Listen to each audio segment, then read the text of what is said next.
shorty drifting on the beat.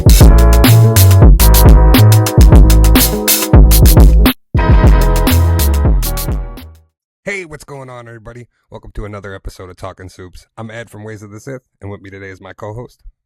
On day was good, everybody. What's going on? We back for another episode. This week's episode is packed. I can guarantee this is probably going to be at least like a 2-hour episode. No joke. We got all kinds of stuff from CinemaCon, so we're going to be going over pretty much everything that was shown off and talked about at CinemaCon, all the new releases of movies and stuff that's going to be coming for the next year or two, give or take. We got Maul Shadow Lord episodes 5 and 6 and a new episode of Daredevil to talk about, plus our comics of the week and much more. So without further ado, let's get into it. CinemaCon happened this past week in Las Vegas, Nevada. It was a packed week in Las Vegas. They had CinemaCon going on at the beginning of the week, and then they had WrestleMania going on at the end of the week. Like, I can imagine the amount of people there for both things and the crossover between both. yeah, there were some people. I guess you could say friend of the show, whatever. We talked about him before, but I seen Brandon was there for both too. So yeah. I can only imagine, like you said, I can only imagine with how Las Vegas was very probably happy this week.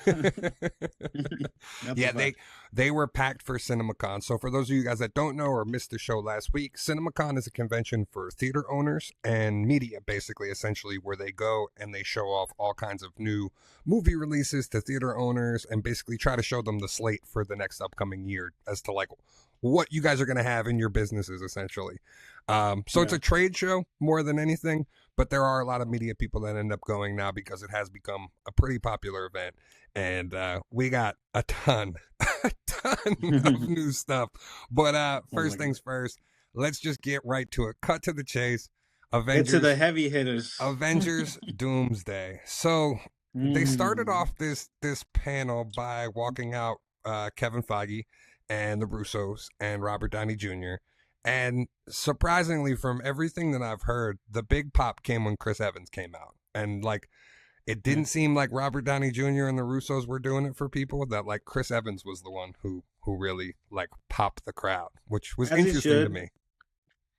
Yeah, as he should. I just feel like, Chris Evans usually as the he does add a comedic relief to himself, but he's like, he's Captain America, so he's everybody's favorite. So like, how could you not like him, and how could you not get? They knew that would get the crowd rallied up. I'm sure they did, and seeing him together with Robert Downey Jr., they've already started the. Like you say, like they got the train rolling in the Oscars when they brought out the anniversary for Avengers, and then now seeing them again for the beginning of showing off this trailer, talking about the movie. Yeah, this was a match made in heaven, and as such. I thought it was weird though that because we had heard the rumors of there was a tiff on set between two actors, and it wasn't really revealed who it was, and they kind of played that angle up when they came out on stage together, which I thought was a little awkward. It was like, if it was a joke, it might have went over better, but I don't know. Like, it just seemed like very awkward and very awkwardly staged. So the footage that was shown off essentially was a montage of stuff that we've seen already. Cyclops with his visor off, shooting Sentinels, the Magneto Charles stuff that we saw in the X-Men trailer, M'Baku meeting Thing, and pretty much everything from those 4 teasers. The main thing from what I heard that got the biggest reaction from people was the ending scene. Apparently the ending scene of this trailer, which as we're recording right now, it still hasn't come out yet. I'm assuming sometime this week it will be released to the public for everyone to see. But the big moment was Thor trying to attack Doom and basically getting stopped in his tracks. And out of his side comes Steve Rogers with long hair and a long beard and puts his hand out and reaches for Thor's hammer. And Thor's hammer basically goes to his hand. And we have Thor basically saying to him, "That's not possible." And he goes, "Good to see you, buddy." And gets ready to fight Doom basically with the hammer and the shield. So for me, that was the moment. Like, when I heard that final bit, I was like, all right, that sounds cool. But with the rest of the trailer and everything else, I was just kind of like, okay, so they did everything that they did in previous movies. and or Mm-hmm. just going for the greatest hits and kind of replaying Mm-hmm. the greatest hits. And the vibe I kind of got. So I know that there are some people who like lost their minds when this trailer came out. You might have been one of them Yeah. that like, Mm-hmm. but I heard a lot of people in the audience. It took the trailer and the cap footage to get them excited for this. It wasn't the presentation. It Mm-hmm. wasn't seeing the Russos. It wasn't seeing Robert Downey Jr. It was that cap moment. So Yeah, for me, because that's interesting. Yeah.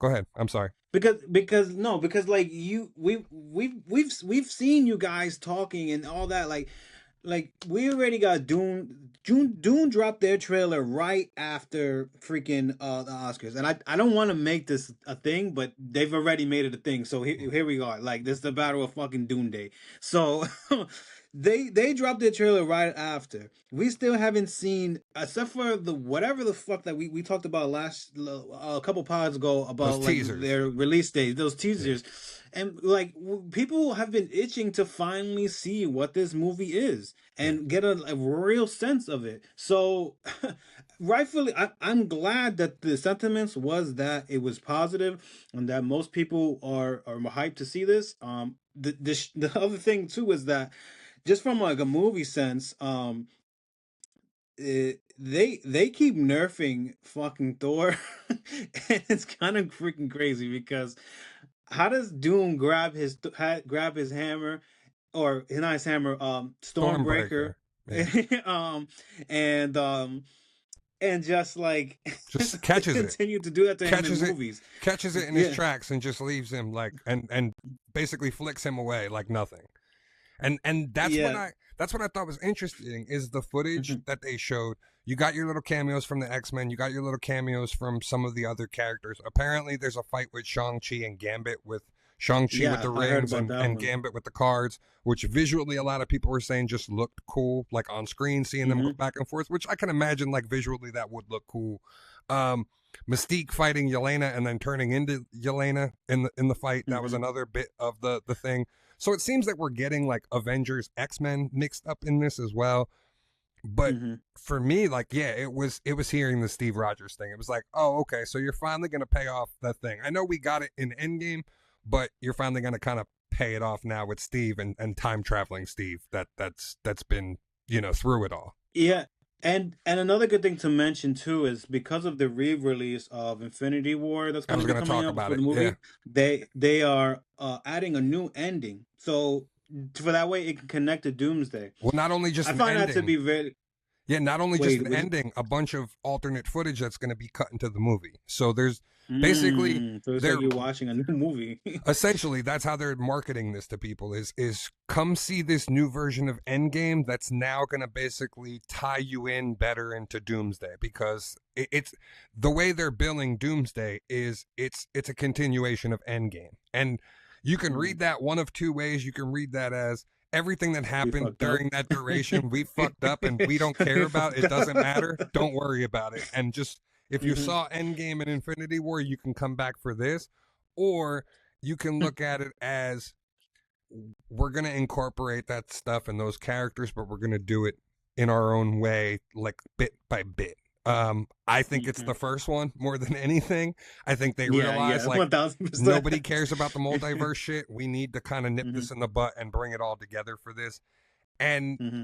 I thought that was interesting that like the way they're gonna do this, it's also kind of a workaround, because by putting Doomsday or by putting Endgame back into theaters, even though it's an alternate cut, the box office number is still gonna add to the actual Endgame.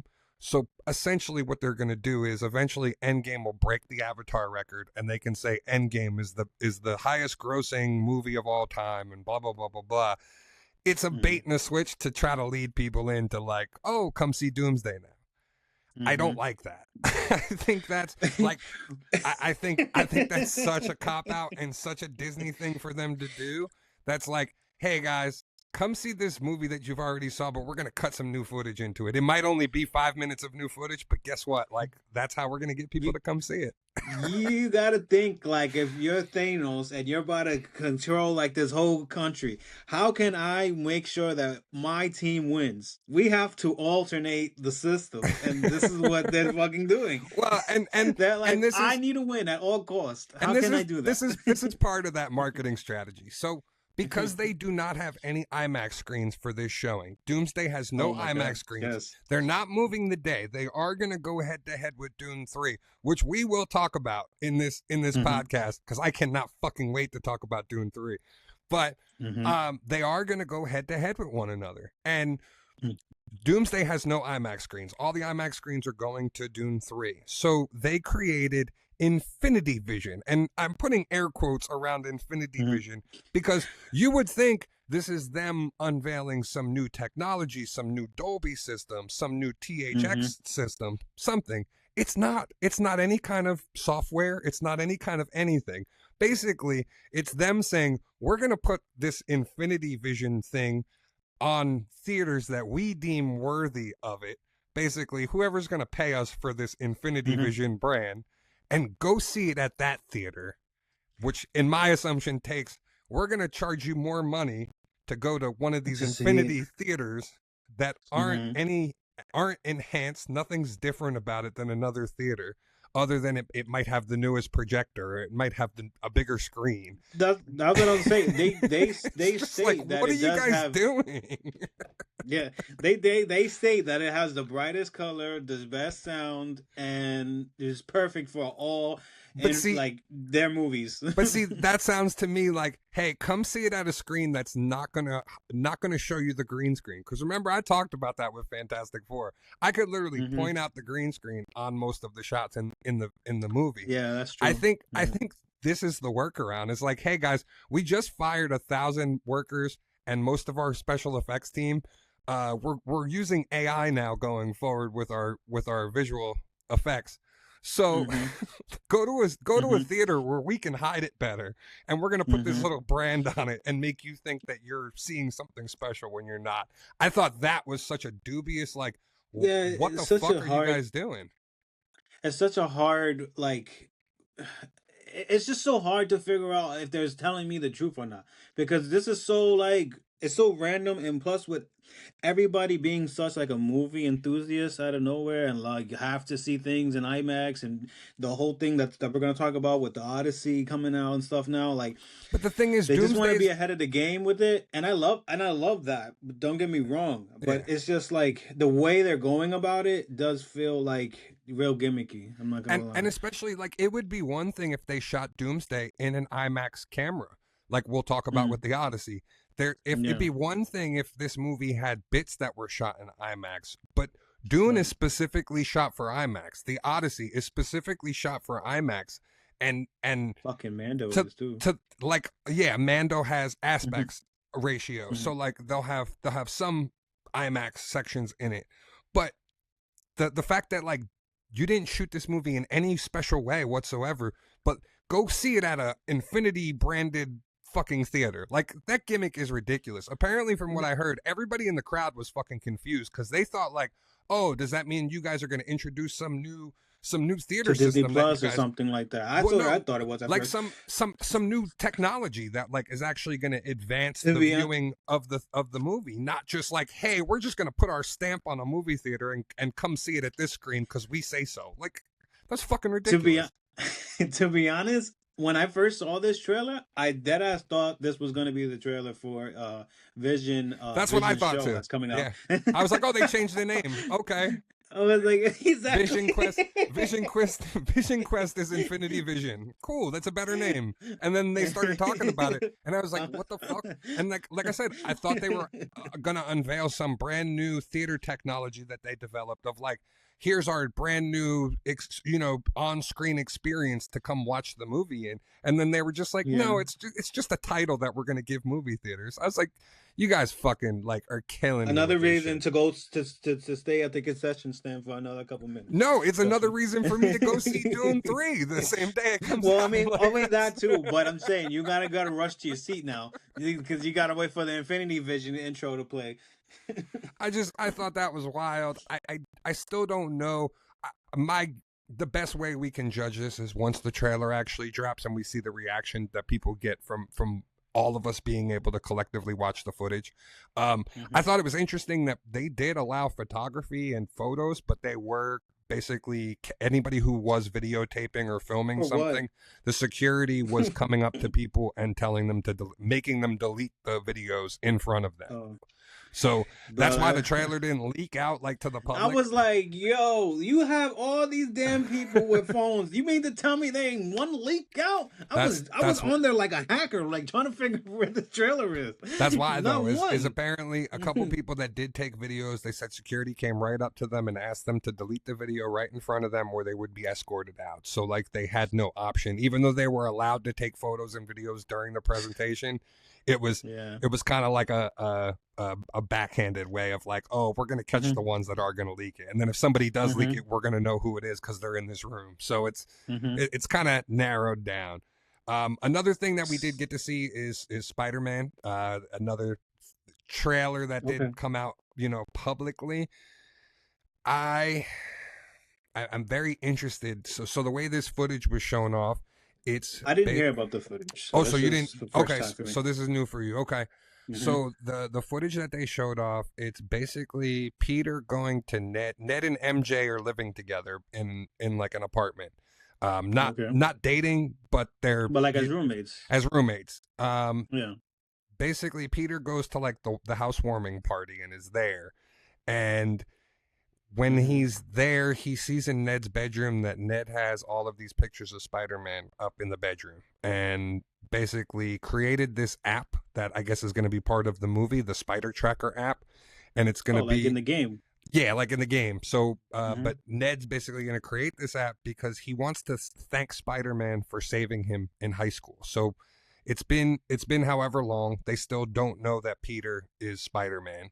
They don't even know who Peter is. And basically, when Ned comes out of the bathroom or whatever and sees Peter in his room, he doesn't know who Peter is. And he's like, who are you? And Peter kind of scrambles and comes up with like a weird name. So like they're going to, when he introduces himself to Ned and MJ for the first time in this movie, it's going to be like an awkward fucking name that like he just kind of scrambles and comes up with. I forget exactly what it was, but it was kind of funny. And MJ is dating Amana Svandi, like we said in this scene, and basically they kind of have an interaction, and you see that MJ is still wearing the Dahlia necklace that Peter gave her. So that's basically like the footage that they showed, and then they showed like the sizzle reel trailer that we had already just saw. It's interesting. I'm guessing they're going to continue to play off the events of what happened in the last one, and now however many years have went by, and that's kind of the premise. Because how does she know? Like that was from Peter. She doesn't know it's from Peter. I'm guessing she probably doesn't remember how she got it. She just knows that she has it. That's what I mean. You just have it, like. and that's probably the thing in the back of MJ's mind that might get her wheels turning to remember. Like she's because supposedly the plot line for this movie is like her and Ned both know that there's something that they can't remember, and like Ned's already looking for Spider-Man, tracking him, trying to find out who he is so he can thank him. Meanwhile, doesn't remember that like it was his best friend. And then MJ, same thing. She's got these little itches and these little memories of things, but doesn't necessarily know like what it's associated to. And then has the necklace still from Peter. So like it should be cool. I still don't know how all of this stuff's gonna fit in based off what we've seen from the trailer. Like. With Jean Grey and Punisher and all this other stuff, it just seems like a lot being packed into this movie. But I was happy to hear about like this footage that was shown. I did see the standee or whatever poster you want to call it of him with him like in that like Ted McFarlane stance with freaking Boomerang behind him. Yeah, And Boomerang and there, Tarantula.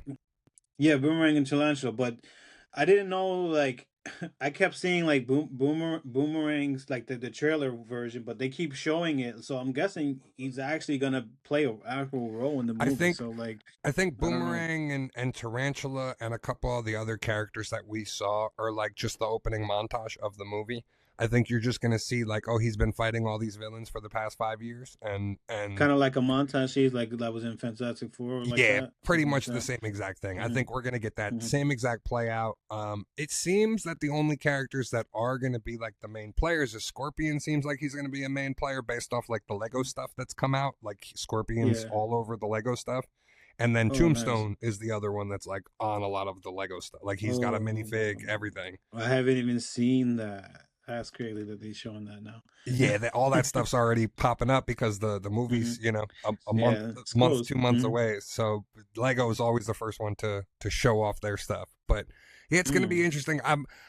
Way more excited for Spider-Man than I am for Doomsday. If that makes any sense. Like Yeah, I'm way yeah, of more course. like, Hmm. all right, let's go see this rather and It's maybe hold off on Doomsday. Yeah. Also, I think I am too because it's more street level stuff. And with Avengers, it's always you're always out on Elseworld or freaking it's just nowhere else but the streets. So like Yeah. to get that street level grounded story with the characters that we know and love is always a great time. And I'm interested to see how they're going to tie this into Daredevil. I mean, we talked about it last week with the Mike Coulter pictures B block. of Matt being in spoilers. If you don't want to know, you can fast forward. But Mike Coulter leaked photos of Matt being in a prison suit. So like we kind of know that the end of Daredevil this season, Matt's probably going to end up in jail. And from what we know about the Spider-Man trailer that we saw, there's a prison scene with the hand. So more than likely they kind of connect. Hmm. Yeah, Um, I can't believe that, but it is what well, it we'll is. talk about Daredevil towards the end. Usually we do our recaps first, but because there's so much CinemaCon stuff, we wanted to get through that first. The other thing I know you're really excited about this is Into the Spider Verse. They showed off footage for that as well. Yeah, man. I Apparently heard got the good. I heard good news about that. Like I hear a lot of people are positive about it. Although I heard that the trailer is a half done trailer yeah because it goes from them showing where he left off with Miles Morales, Prowler Miles Morales, and then basically saying like your dad's gonna die and stuff like that. And it goes from looking so nice to looking like the rough drafts that leaked a while yeah, ago with like with Prowler was like swinging throughout the city and stuff. and I don't they're understand it. like you're gonna see a lot of Miles being Prowler and vice versa in this. Like that's kind of how it seems Yes. they're gonna do. And you see Peter B. Parker basically take off Yeah. the robe and give Hmm. his daughter to somebody else and puts on the mask and like takes off and goes to help Miles. A couple of the other characters, it looks like Spider-Man 2029 is like in a different suit in this one now, like a white and black suit rather, and like he's more Oh. villainous, I guess, in this Hmm. one. I'm not. I love Miles Morales. I'm not crazy about these Spider Verse movies, and the fact that Oh, I they've love him. they've been so far in between one another that like I don't Hmm. even remember what happened in the last one to watch this next one. Hmm. That's for me where like my interest it's not on the top of my list at all. Like I'll watch it when it Yeah. hits streaming, but I'm not like rushing out to go see this last Yeah. one. Yeah, no, I feel you on that. It's basically gonna just take off from where I left off, so it's just gonna go straight into action. But because you said that, you just reminded me because I also just finished watching Avatar: Ash and Fire, and I feel the same way where it takes you right back into where they left off. But those movies are so far in between and long as shit that I forgot like about certain parts in that movie. So it's not. It might be possible that that happens to you, but because Yeah. I feel like Miles Morales, in my opinion, I feel like Miles and the Spider Verse movies are a little bit more popular, and thank God they're not as long. That it should be a little bit more easier to catch up and get up to date. Yeah, I'm sure it will be. It's just I don't know. Even the other two, like I wasn't like rush out to go to the theater to go see it. It wasn't a priority for me. Yeah. It was just like I'll catch it Hmm. whenever it hits streaming, and then when it hit streaming, I watched it. It'll Yeah. probably be the same thing for me with this one. Honestly, it's just not. If they do live action Miles, I'm here for it. I'll be there in the theater. But the animated one, it that's what I was kind of hoping that the climax of this Hmm. would be like we'd get to the end of this whole Spider Verse, him traversing through the different things, and the end of the movie would be him going from animation to live action, like, and that would be he meets Tom Holland somehow or something like that. Like I would love that because you did the thing with Donald Glover where it was reversed. You brought Donald Glover from the first Spider-Man into the Spider Verse animated series playing the same character as Uncle Aaron. So I would almost like it reversed of like however this movie ends, Miles ends up in the actual MCU like in real life. I Like feel like you some, could do it. like who, like some Space Jam or Who Framed Roger Yeah. Rabbit type Yeah, shit. essentially. Like because it'd be him traversing the different multiverses and he stumbled into the multiverse of the MCU where it was real. You know what I mean? Like Well, that was yeah, and they already kind of did that with, like you said, Uncle with Aaron. Carlos. So So like it would make mhm, yeah, sense easily for them to do it. I just don't know if they're going to do it. The mhm, thing that we did yeah, get though, something that we've been talking about for weeks and weeks and weeks on end, we got a brand new Mandalorian and Grogu trailer. Did this mm, trailer do anything different for you? Because I do feel this was a much better trailer. yeah, Like this is the trailer we yeah. should have got the Super Bowl. We should have gotten from the beginning. Yeah. Oh my God, took the words out of my mouth. Thank you very much. Yeah, we definitely should. I definitely feel a lot more hype because of this movie. We watched it before we started recording, just to like really sink into my feelings on that, and Mhm. it's a definitely. I wish I would have. So like because of this, also they ended up releasing tickets too that they're out now. I Yeah, have not yeah. copped my ticket yet, but now that I've rewatched this now, I think I'm ready to cop a ticket. Not gonna lie, I'm not gonna but lie. I yeah, did. I'm I hyped for did it. grab my ticket already for a Thursday night Okay, showing. yeah, I'm a Star that's what I think Wars. I'm gonna go to wave. I think I'm a it's gonna be Star the wave Wars for me guy though, too. so I was going regardless, just because it's a Star Wars Yeah. movie in the movie theater. Mm-hmm. Same, I was going too, but I just didn't know if I was like Excited because you for it. know what we I'm seen. still not Yeah, we seen excited from the for it. movie. Yeah, I'm yeah. still not like this trailer was much better. I thought this trailer was so Mm-hmm. much better. This is the trailer they should have shown from the beginning, but I can see also why they held off on this trailer because from the first 20 minutes, so if you were in attendance at CinemaCon, they showed everybody the first 20 minutes of this movie. They also did a behind the scenes thing where Jon Favreau had a bunch of influencers out to California Yeah, on the I lot. seen that. They showed them the first 20 minutes of the movie as well. They got a full tour through the prop house and saw all kinds of stuff that was made and used for the movie. Um, I'm still not like fully excited about this because it does sound like it's 4 episodes of Mando that they edited all together into a 2 hour movie because it's a 2 hour Hmm. runtime. That's what Jon Favreau stated in his interviews that it is a 2 hour runtime. The first 20 minutes of the movie is the scene that we have seen over and over again in all of the trailers. It's Mando on a snowy planet infiltrating the AT-ATs. Yeah. There's an Imperial officer on those ATs that he's trying to get information from. That's part of the Shadow Council, and that is the opening 20 minutes of the movie. Grogu I figured that much. Din makes his way through the ATs, and at the end, Grogu sets off explosives, and they shoot out and take off before everything like blows up, and that's how the 20 minutes end. So Hmm. it essentially feels like, all right, the first 20 minutes are going to be dealing with the Imperials. That's the first episode. You know, we're going to get the fallout of that. Then we're going to get the Hut story of him going to Nal Hutta for wherever he needs to do with Rada the Hut.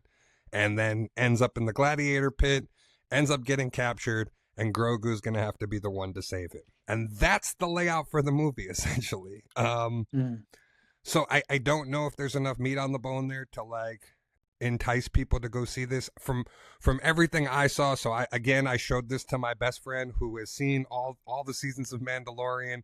I said, does this Yeah. trailer do anything more for you? and he basically said, "No, it looks like the same thing I watched on Disney Plus. So why would I go pay to see it in a movie theater?" And I feel like I that's a mean, you lot of pay for people's Disney sentiments. Plus. But you know what I mean? Like Yeah, that's yeah, basically what he's saying is like, I already pay for Disney yeah. Plus. Why would I? This doesn't look anything different to me. And I disagree. This does.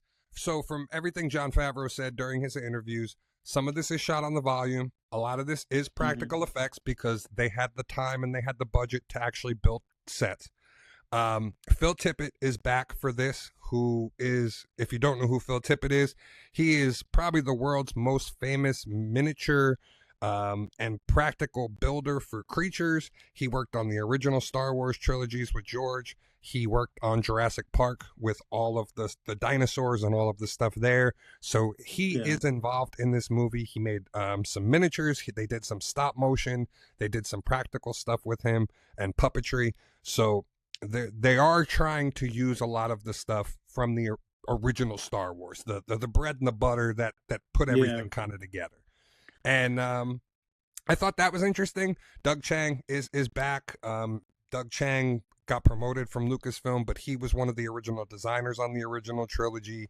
Now he's got a corporate position, I believe, with Lucasfilm, but he's still hands-on because he created a lot of these ships and a lot of these designs for a lot of these things. Mando does have a new Razor Crest. It's a brand new Razor Crest. It's basically a gift to him from Sigourney Weaver's character in the Republic. They basically give it to him at the beginning of the movie. So we'll see that. Zeb is a big part of the movie, like as his co-pilot pretty much. So it's interesting. The most interesting part that I thought too was my boy got 2 swords now. Yeah. And Vibro swords. That is freaking fucking awesome. So he got new. He looked like he's building on his. And my figure only came with inventory. one. So Hasbro, you and me got beef because my action figure only came with one sword. If he's got 2 in the movie, I want 2 with the fucking figure. Yeah. Hook my boy up, bro. Hasbro, we're coming for you. But no, I thought that was cool. I do like the new weapons. Apparently, there's so from people that went on the tour at the Lucasfilm studios, well, Favreau's. I guess it's technically owned by Jon Favreau. So it's wherever this warehouse is that has all these props and these things that they've made for the movie and for the TV show. They're all stored in a warehouse that Jon Favreau owns, and the actual bar from a Delphi Squad is set up in the middle. So the people who got to go here got to actually like drink at the bar at a Delphi base, and they serve them drinks and food and everything else. Yo, so Star Wars. Really cool. I mean, Disney, you need to put this in freaking Galaxy Edge. Like, well, there's no doubt about it. Wherever you want to put it, in any park, put it there. I'll be there. Yeah. That's a fact. So it's only right. There's a big thing that's been taken over the internet, and it's a prop of a small baby Rada that they have. So it's a version of Rada as a child and his baby form. So a lot of people were speculating of, well, if they made a prop for that, is there a chance we could get some kind of flashback to when Rada, because for those of you guys that don't know, Rada is Wars, right? In the Clone Wars movie. So before the Clone Wars animation show launched, there's the Clone Wars television, or the Clone Wars movie that came out, which is essentially 2 Clone Wars episodes together that they put out in theaters. And Rada is the storyline. So it'd be cool if we got an Ahsoka cameo or an Anakin cameo, for this. Yeah. Would be a lot of fun. You just took, because I was just thinking they did that for Ahsoka, so it wouldn't be different or shocking if they do it here. And given that there's a prop now of a baby Rada, I would not be surprised, but I would also be surprised to see it. It's like an oxymoron, but yeah. And it was so crazy because I believe Sky Talkers, they were the ones who posted like the photo of it initially, and then all these other places started picking up the photo. So much so that my buddy Rob, shout out to Rob, he's a listener of this podcast, Toxic Collector. He already made a 1:1 scale version of this Rada. He's going to be unveiling it. I feel like I can talk about it on the podcast because he'll unveil it by the time this podcast actually drops. But it looks so cool, so I'm excited for people to see that. So I'm more enticed by this movie. I will say that. I have my ticket. I'm going to see it Thursday opening night when it comes out. Where are you watching it? Just the marquee. IMAX or No, just the regular cinema regular? that's clear Okay. near my house. Okay. I'm never like an IMAX person. Like if those are the tickets that are available at that theater, I'll go for the IMAX. Hmm. But I'm never like, oh, I have to see it this way or I have to see it that. I'm not that much of a movie snob. Okay. Okay. Makes But sense. yeah, I'm looking forward to seeing the movie, and I just hope that I enjoy it. I hope that it's a good movie. I still don't think it's penetrating the main audience of mainstream people who are like, like a normal Hmm. Star Wars movie would, where like you have to line up, you have to go see it because it's Star Wars. I don't think this has that same carryover appeal. Well, I feel like because now that they've released the tickets now, it should give them enough time to one meet the numbers that they're trying to reach, but also though in the event when the movie does come out, I do feel like once this people go to the movie theaters that weekend and realize there's a Star Wars movie out, it's gonna go crazy. So once people get in We'll there, see. they're like, "Oh, there's a Star Wars movie there." I'm sure a lot of people are gonna want to come out and see it. It's been over 7 years since a Star Wars movie was even in the freaking theaters, so it should do numbers and it should get the people talking. See, my whole We'll thing is see. I think Lucasfilm as a whole, like Maul's having all the success. We're going to talk about Maul later in the show. Um, but I feel like movie wise, I feel like this whole entire time they've been looking past Mandalorian and they've been looking towards Starfighter. And I feel like with Star Wars Celebration being next year, with that being the Mm. movie that's going to come out, I feel like they're going to go all in on Starfighter, and Mando kind of feels like the redheaded stepchild, unfortunately. And it could surprise everybody. It could do phenomenally well, and then it leads them making more Mando movies, which I'm here for. But I still have not seen the response from people I know when I talk about, hey, did you know there's a Star Wars movie coming out, or are you interested in seeing this Star Wars movie that's coming out? And the response that I'm getting from like just regular people is, what? I don't care, stuff like that. And it's just Yeah. it's baffling because that's not what I'm used to for Star Wars. Usually Hmm. for Star Wars, people who know me and know my fandom of Star Wars usually come to me and ask me about, hey, what's this next movie about? What do I have to know? Hmm. What do I have to watch going into it? And I'm not Hmm. getting any of that from anybody. Yeah. Yeah, and that's just off of what they have done in the past and their downfalls for that. I just definitely I just feel like once this movie comes out, we should have a better outcome, and the motion will really be there. I think it's just I think it's not doesn't have anything to do with just like what the perception of it is right now. I just feel like the people are gonna people the fans are gonna fan out for it, and that word of mouth is just gonna travel, That's and only if it's good it's though. gonna word up.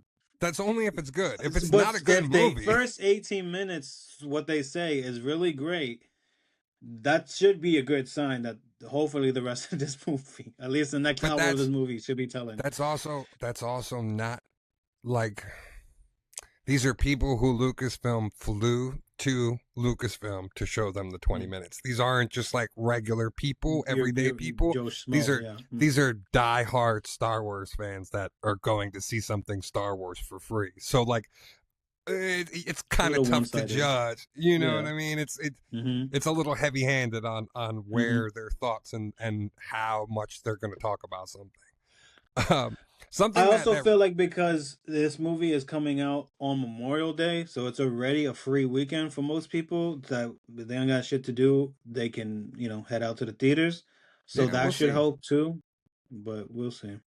I haven't seen anything, and the fact that when the trailer dropped, they got stepped all over. It trended on Twitter for about an hour, and an hour Yeah, later, it was gone. Like it, it, yeah, it because came they and went decided very to, fast.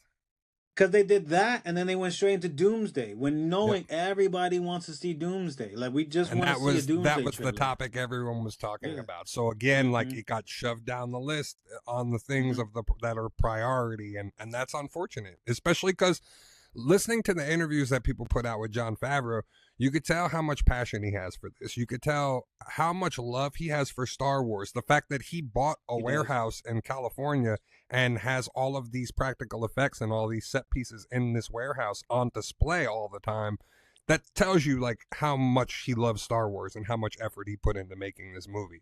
So Yeah. from what he said, he wanted to try to make it as you know, you can come in not seeing the Mandalorian show and just kind of come into the story. I don't know what bits are going to be there from the original show. We did see the Babu Fricks are going to be part of, you know, the thing. We saw their little spaceship that they and Carson Right. Teva I were remember working that. Yeah. together pretty much with the Blue Squadron. So Zeb's boyfriend Callus is back on Zeb's planet, and Zeb seems to have stuck around and you know, been part of the rebellion still, and still running missions and still doing all this type of stuff. And as far as we know, so we have not seen him reunite with Ezra yet. So he doesn't even know that Ezra's back yet, as far as we know up until this point. Like, and that's where I guess we could wonder where this falls. Does this Mando movie take place before or after Ahsoka? You know what I mean? Like that I guess would be important information, but we'll see. I'm more excited for it, but I'm not like, oh my God, I can't wait to go see it. Like, I think I'm more, I can't wait to go see it and then figure out if it's good or not and then go from there. You know what I mean? Like, if I go see it and I really love it, I'll be hyped. I'll go back and see it again. I'll talk, you know, I'll tell everybody from the mountaintops how much I fucking love the movie. But if I go in there and I'm just like, okay, it's okay. Like, I fear with Daredevil and stuff like that, like, I feel like I would have a different different take on that. Yeah. Something else that was shown off that we were really excited about was the Street Fighter trailer. And oh, yes. This actually looked way better than I thought it was. And it was funny because we got the Mortal Kombat 2 trailer that also dropped during CinemaCon. So it was basically both these movies are coming out around the same time. They're both based on very successful fighting games that everybody loves. But you can see the different approach by both movies. Like, Mortal Kombat took it very seriously, kind of continues off the first one. Street Fighter leaned into the campiness of the original one, and I like that. You know what I mean? Like, but they play their roles just the way they should. Like, when I look at both of those, it doesn't seem like they did anything crazy. Like, that's how Street Fighter is, and this is how Mortal Kombat is. Yep. And they depicted it on screen perfectly. And I thought it was cool because we get the story aspect of what the Street Fighter movie is going to be. Essentially, one of these tournaments has already taken place before, and Ryu won the first one. Since then, Ryu kind of went and lives in isolation. He grew his hair out. He grew his beard out. Him and Ken kind of had a falling out. And Ken is like a mega star. He's on TV. He's all of these places all over, but he's depressed and he's sad. Almost like the last Ronin Michelangelo story of, Mikey was a movie star, but he was still heartbroken because he lost all of his friends. And it seems Chun-Li is the one like recruiting all the fighters for the tournament, but she knows both Ryu and knows Ken and kind of puts them back together. So the three of them are essentially the main part of the movie, and all the other cast members are just kind of part of the tournament from what it seems. So the main essence of the story is Ryu, Chun-Li, and Ken, which I'm here for because it's kind of like the same story. Yeah, it's kind of, they're playing off of what happens in the current Street Fighter, because Ryu and it is also set in the 90s. Like that. Yeah. It is set in that's like what I loved about it too. 1993, I think it's. I peeped the Yo MTV or just the MTV logo in the one TV trailer there too. So yeah, because that tells me it is 90s. Ken's like on MTV and shit like that. Like, he's a washed up like celebrity at this point, like just doing all that shit. So I'm here for it. It looks great.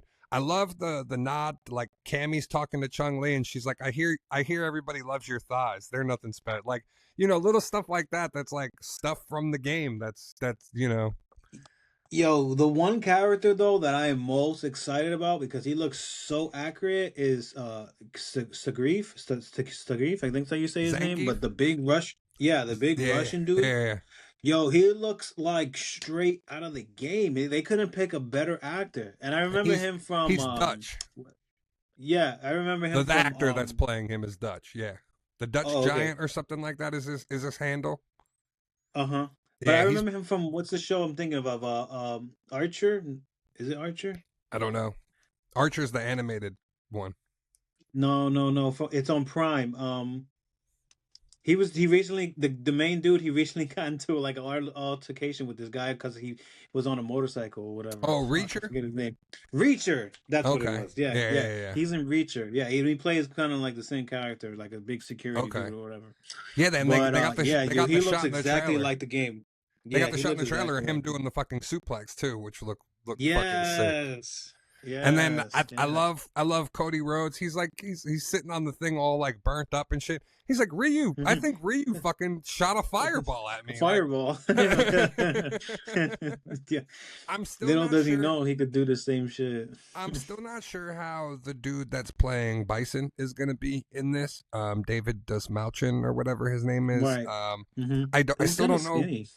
Like I even seeing him in the costume and everything like that, I'm Hmm. interested to see his approach to Bison, like if it's going to be different than how he's portrayed in the Who we game and know it. how he was portrayed in the original one.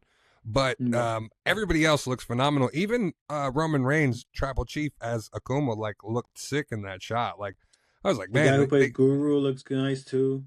Jason Momoa pops up at the very end of the trailer. You see him bury Yeah, out from as the ground Blanca. and pop up as Yeah, Blanca. So I'm guessing yeah. they're gonna do the same thing like they did in the original, where like Blanca is being like held prisoner by Bison. I'm guessing like throughout the whole movie, and we'll see him towards the end. But I was Hmm. very excited for this. I'm excited for Mortal Kombat 2 as well. Like Mortal Kombat Oh 2 my just goodness. looks great. I'm here for Adeline Rudo and Carl Urban playing Johnny Cage. Like the new players that they brought on for the cast seem like they're going to really carry this movie, going forward, which I'm here for. And Hmm. I love the guy who plays Scorpion. Sub Zero's back again as Saibot or whatever his other Yeah. incarnation. So it should be cool. Yeah, that's the thing I love about both of these movies is that we're getting all the characters that we would get in the game, and it's just like it's all gas, no brakes. It's just everybody is in it, and it's just gonna be a good time. I can't wait to see both. Like as a fighter, like main player, to see these things is just like a dream come true. So I will be there day one. I And already got my and, Mortal Kombat tickets. and speaking of all gas, no brakes, Dune 3. So Ooh, Dune 3 showed yes. the first 15 minutes or 10 minutes of the movie, and this was described as the same opening as Saving Private Ryan. So if you've ever seen Saving Private Ryan, it opens with them storming the beaches of Normandy in World War II, and it's an all out like storming the beaches, going all out. You're watching this battle go on, and we're gonna essentially see the same thing for this Dune 3 opening. It's basically Paul's army going of the Fremen who have only grown up in the desert now. They're on a ship and they're basically going to land on this planet to raid this planet. Stilgard from the previous Dune movies is the one leading this army on the ships. And the really cool part is, so the Fremen, since they're brought up on a desert planet, it doesn't rain there. Water is very sacred to them. It's something precious. When they get to this planet, it's raining on the planet. So as this fight is going on and this battle is ensuing, you have a religious experience happening for some of these people as well, because this is the first time they've ever seen rain. This is the first time they've ever experienced it. So, like, as you have people running off the ships and fighting, you have other guys that are like staring at the sky and praying, and some people that are dropping Hmm. to their knees, and some people that are confused that don't know like what is going on. Meanwhile, this all-out battle is taking place at the same time. So that was what they showed. Like I'm fucking here for it. Hmm. Hmm. Apparently it's a 15 Hmm. year time jump that they're doing. I don't know if that's going to take place throughout the movie or if it's going to literally Yeah, start 15 years just later jump. from the last one. Hmm. But it sounds incredible. The whole thing shot IMAX. Everything from what everybody said about this footage, that this was the best trailer, this was the best footage that anybody showed, this was the best presentation of the whole entire CinemaCon. Um, so Um, so I thought that was tremendous that like Warner Brothers out of anybody got the rave reviews again for their mhm. presentation. Yeah, and just them coming out and from the jump, I was just very hesitant because I was like, what do you actually have to show with all this negotiations and things that are going on? And Yeah. I guess they showed out, so And it's and good to that was know. the interesting thing that I thought Hmm. was very interesting. So Warner Brothers announced projects from now all the way till 2027. Warner Brothers Hmm. announced a new division of their studio that's going to be made for amateur filmmakers to spotlight Yeah. indie films now going forward. So uh DeLuca and Abby have all of these plans that they laid out for the next 3 years, and there was zero mention of Paramount and the acquisition, which I found very, very interesting. Almost like Warner Brothers knows that somehow, some way, like we've been saying, this deal might not go through, and Warner Brothers is just going to keep trucking along with their plans because so far for the last year, they banked all the Oscars. They banked all of the major awards at the Actors Awards. They banked all of the top grossing movies of the past year. Warner Brothers is the top studio right now. This Hmm. presentation proves it that everybody left Hmm. this week of CinemaCon saying Warner Brothers killed it. Absolutely killed it. Hmm. And then you have David Ellison and fucking Paramount who only had 3 things to show. Meanwhile, that motherfucker skipped the congressional hearing that he was supposed to go to the day before because he said he had a death in the family and then showed up at CinemaCon the next day so he can go out there and parade himself out in front of all these people and talk about all these Hmm. plans and all these things that he's got going on for Paramount. And the sentiment from a lot of people seemed to be like, fuck this guy. So I'm so interested to see how this merger is going to go. I'm so interested to see how things are going to go in Congress with this because this is still before Congress. They just turned down a merger that another merger that was a big acquisition. So I hope to God that this merger gets squashed and Warner Brothers can Right. just keep doing their thing because as more stuff we're going to talk about here from Warner Brothers, I'm so excited about like what they have coming. And if they're going to keep trucking along like with their plans and not have somebody else interfering with it, I'm here for it, and I am here for Dune 3. Like based off this trailer footage that people were talking about, I am fucking sold on this movie. Like I'll be there over Doomsday for Dune 3. Hmm. I'll be one of those. I'll be the guy. Yeah, no, yeah, no. Let's go. Let's get into that because from what I remember, I know they have Dune, and then I know they showed off some stuff for Supergirl, but well, what else did they announce? They're not. They don't have Godzilla, right? Oh wait, they do. They do actually. I think. Oh, well, that was a part of the Paramount thing. So they have Godzilla, but they have Godzilla vs Kong. They have the next Yeah, sequel that's what I'm of talking that about. The that's Godzilla coming. versus Kong thing. Which they did show a little teaser for, but it wasn't Hmm. much. The main trailer for Godzilla that we got was the -0 trailer, which again looked Yeah, phenomenal. That's the Japanese insane, creator and the same one insane. that did -1. So that looks incredible. Um, for Warner Brothers, we got the Clayface teaser, which apparently for Right. That's Clayface right. that sounds phenomenal. Apparently, Hmm. the footage they showed was like a very body horror thing. Like, it's a guy in a hospital and his face is all bandaged up. You can obviously see that like it's all fucked up, and then they cut in shots of him looking handsome and him acting and him doing all these things, and then his face starting to like fall apart and droop, and him Hmm. putting it back together and pushing it back in place. And then there's a shot of him shadowy, basically some guy like bumps into him or does something to him, and in the process you see him change shape and a sickle being made out of his hand, and you see the guy get killed like in the shadow. And from Hmm. what everybody said, this Clayface trailer looks absolutely fucking insane. So Yeah, I've heard it has a I'm horror excited sense for to that. it through. Yeah, it's very horror and it's written by Mike Flanagan, so it should be very horror. Hmm. So I'm here for that. They showed off Supergirl. They showed off some footage for that. Millie Alcock was there on stage talking about Supergirl. There's a bunch of Yeah, she other should stuff finally. from Warner Brothers. Yeah, I still feel the same about Supergirl, like we talked about last week after seeing the trailer. Um, Yeah, I'm same. here for it. I'll watch it. It's not like on the top of my list. The next thing that is at the top of my list and is my most anticipated movie for this year is the Odyssey.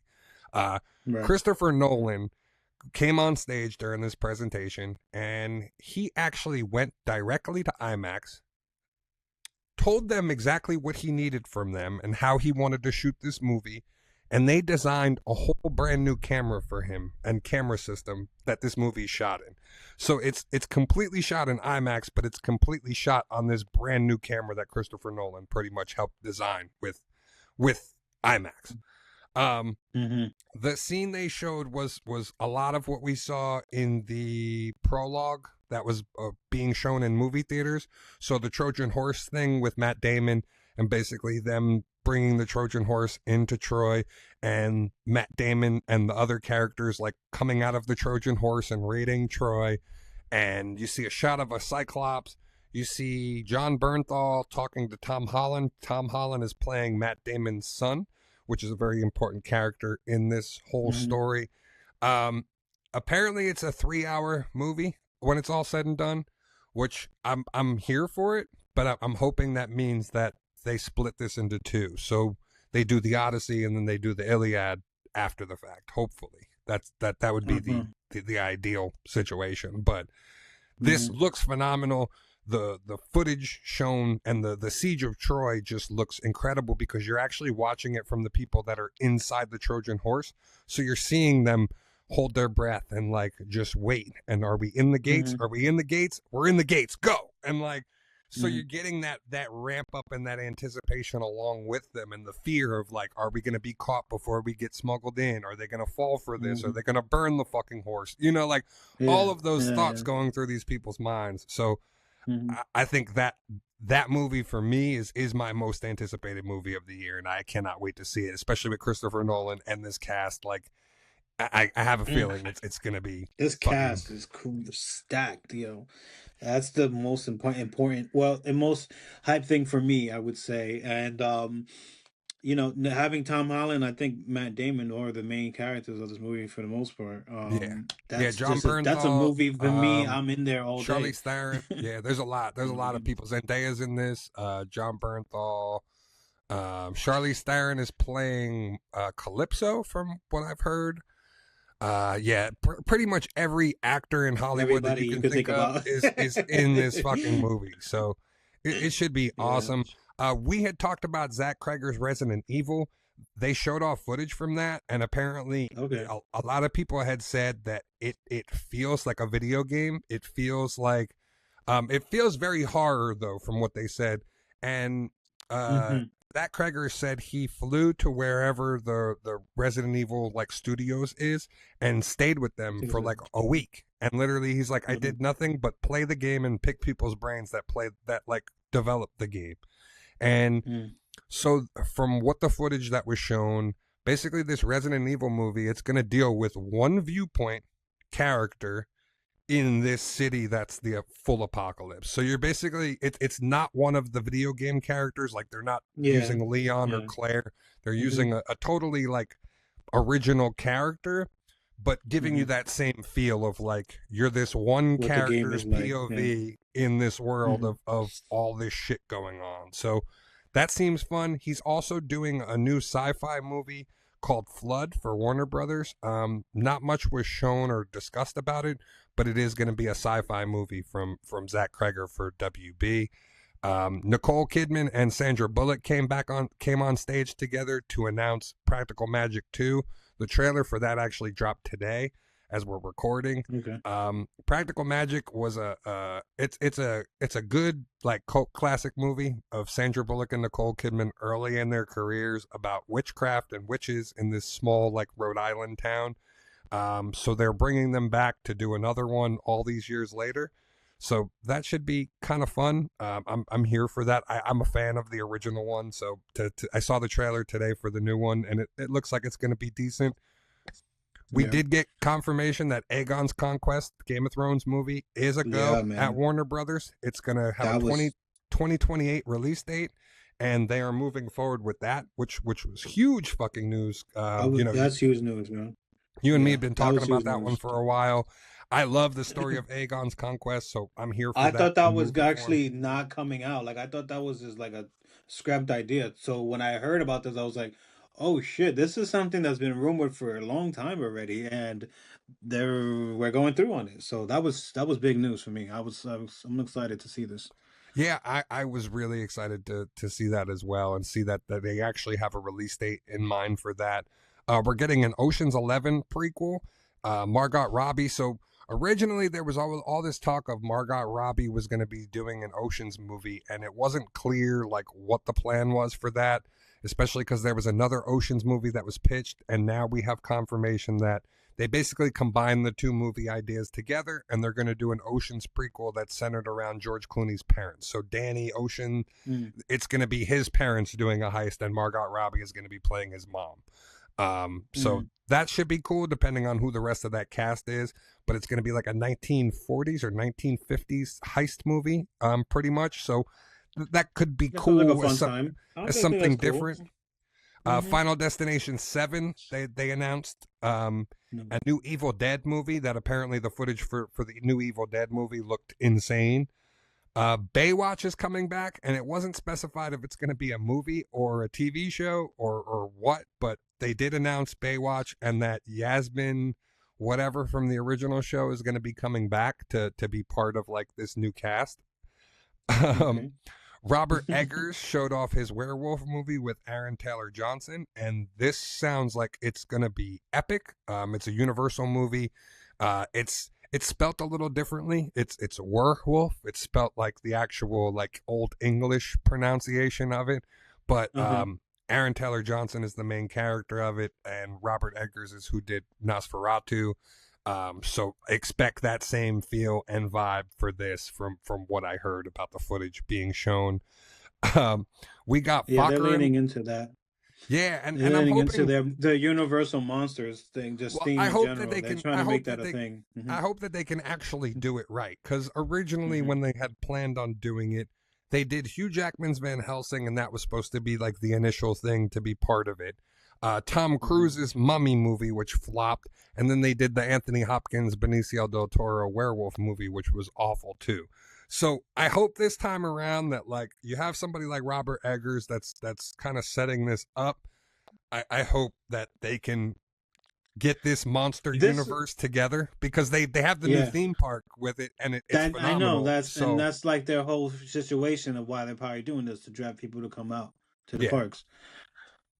But and then they also have, they don't know if they show footage of this, but I mean even for the kids they have the Minion Monster movie that's coming out too. So new Minions. Trying to get it together one way or another. Minions and Monsters, that is going to be the new Minions movie, and it's set as like a prequel. It's before even Gru. It's before all of that. It's basically them early on, which I thought was, it's going to do well. The Despicable Me movies always, and Minions movies always do great. We got a new Fockers movie, Focker-in-Law. The trailer. I didn't hear this. What? Yeah, the trailer for this actually did come out, and I'm here for it. I saw a lot of people like talking shit about this. I don't know what you expect out of the Fokker movies at this point, but the whole premise of this is Skylar Jacinto, Jimmy Olsen from Superman, and all these other roles. He's very popular nowadays. He's going to be playing Ben Stiller's son, all grown up. And Ariana Grande is playing his new fiance. So basically, it's her coming to meet Robert De Niro's character, and Robert De Niro puts her through all of the same stuff that Greg of Ben Stiller's character went through in the first one, except he likes Ariana Grande, and Ben Stiller's character doesn't. He thinks there's something up with her, that she's trying to like take his son away from him, and so it's them going at it again, but with Ariana Grande. It's almost like I was about to say, involved in like the middle. repeat. So I thought it was fun. I'm here for it. It's not something that I'll probably rush out to go see in the movies, but it's something that I will definitely enjoy when it's on streaming, because I love the Fokker movies. I'm here for that. We got some more insight on the Highlander. Apparently, the movie is filming currently. Henry Cavill came on and had like a little speech. He showed off just a quick little sizzle reel from the movie. Dave Bautista is going to be playing Kurgan, which is the villain for the movie, originally played by Clancy Brown in the original series. The difference, though, this time is Dave Bautista is going to be playing a Nazi from World War II, and like a German Nazi at that time. And so apparently The Highlander lore is very much intact here. And they kind of expanded on the original idea from the original movies, and the footage sounds incredible from what they did show off, and the fact that they're still shooting the movie and we're able to show like a little scissor reel is good news for that. That's cool. Spaceballs 2 got an That's official title. This was hilarious. I'm Mel hyped for Brooks. Mel Brooks. I fucking love Mel Brooks. That man is in his What'd he say? 90s. So he comes out on the video and he goes, so when we were making the original Spaceballs, we always thought we were going to tell it The Hunt for Money. And he says, well, I found the money. It was in my basement. So we're going to call this Spaceballs the New One. And so that is the title for the new Spaceballs. It's called The New One, and that was my Mel Brooks impression. Spaceballs the New One. That was good, though. I'm not gonna lie. I just thought it was funny. And apparently, let's give him a round of applause. The big highlight is that after 30 years, the great Rick Moranis is coming back to acting and is reprising his role as Darth Helmet in this movie. So that was the highlight for most people, was seeing Rick Moranis and seeing him, come up there. Yeah. Pretty much everyone from the cast is coming back, except for the late great John Candy, and this is the only drawback for me. They have motherfucking Josh Gad playing his son in this movie. So I thought Josh Gad was trapped in Doorman. What happened? They let him out? Yo, I was gonna say no. He took it out.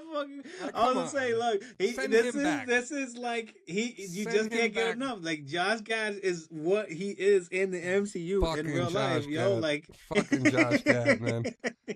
So that was the only drawback for me. Lewis Perlman and his dad are both in it. And that was funny for me too, because they asked the guy who's playing Sentry, and his dad. Okay. They asked him, so Spaceballs being a legacy of your father's, how were you made for this role? And he was like, well, I was born. Essentially, I'm playing my real dad's son in the movie. I was born. That's it. That's all it took. So I thought that was pretty funny. But the Mel Brooks stuff just cracked me up. I love Mel Brooks. I'm so glad that, they're going to get to do this. The original Spaceballs, it's not like a cult classic for me. It's up there as like, just a funny spoof of Star Wars. And so I'm especially with all the things that have gone on since then, I'm interested to see like what they're going to poke fun at and what, from the sequel trilogy and stuff like that. Yeah.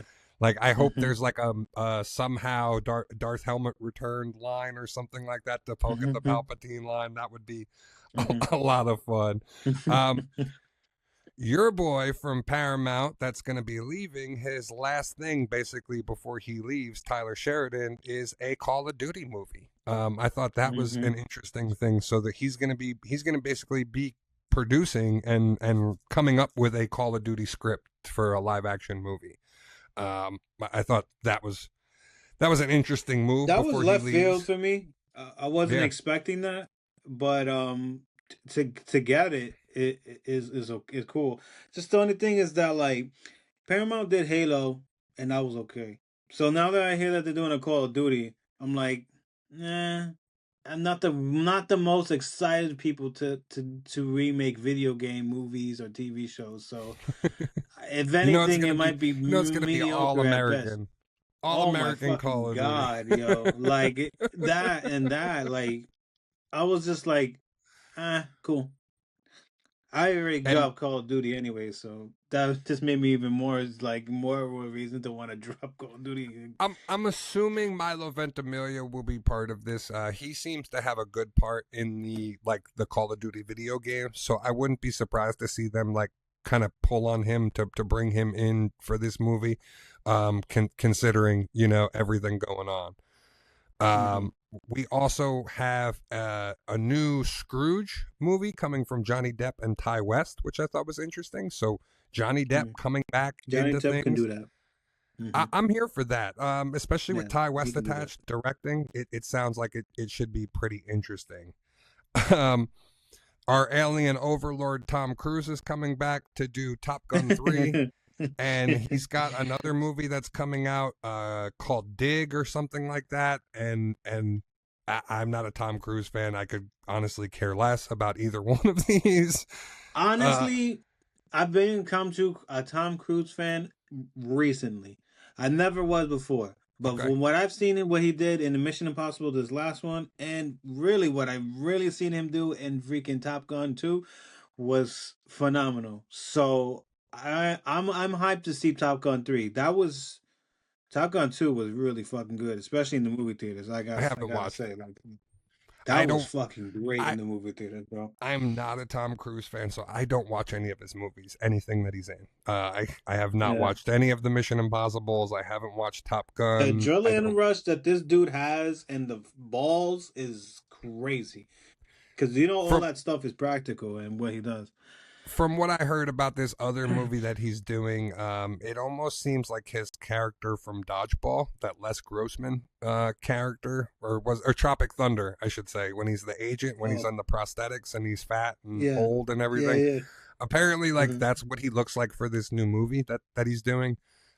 It's some like industrial, um, it's some industrial movie that like talking about um talking about like the environment and like the ecosystem and stuff like that, and it's Mm, I'm not here for it, like billionaire destroying the world type hmm. shit. That's kind of Yeah, what yeah, it yeah, seems yeah.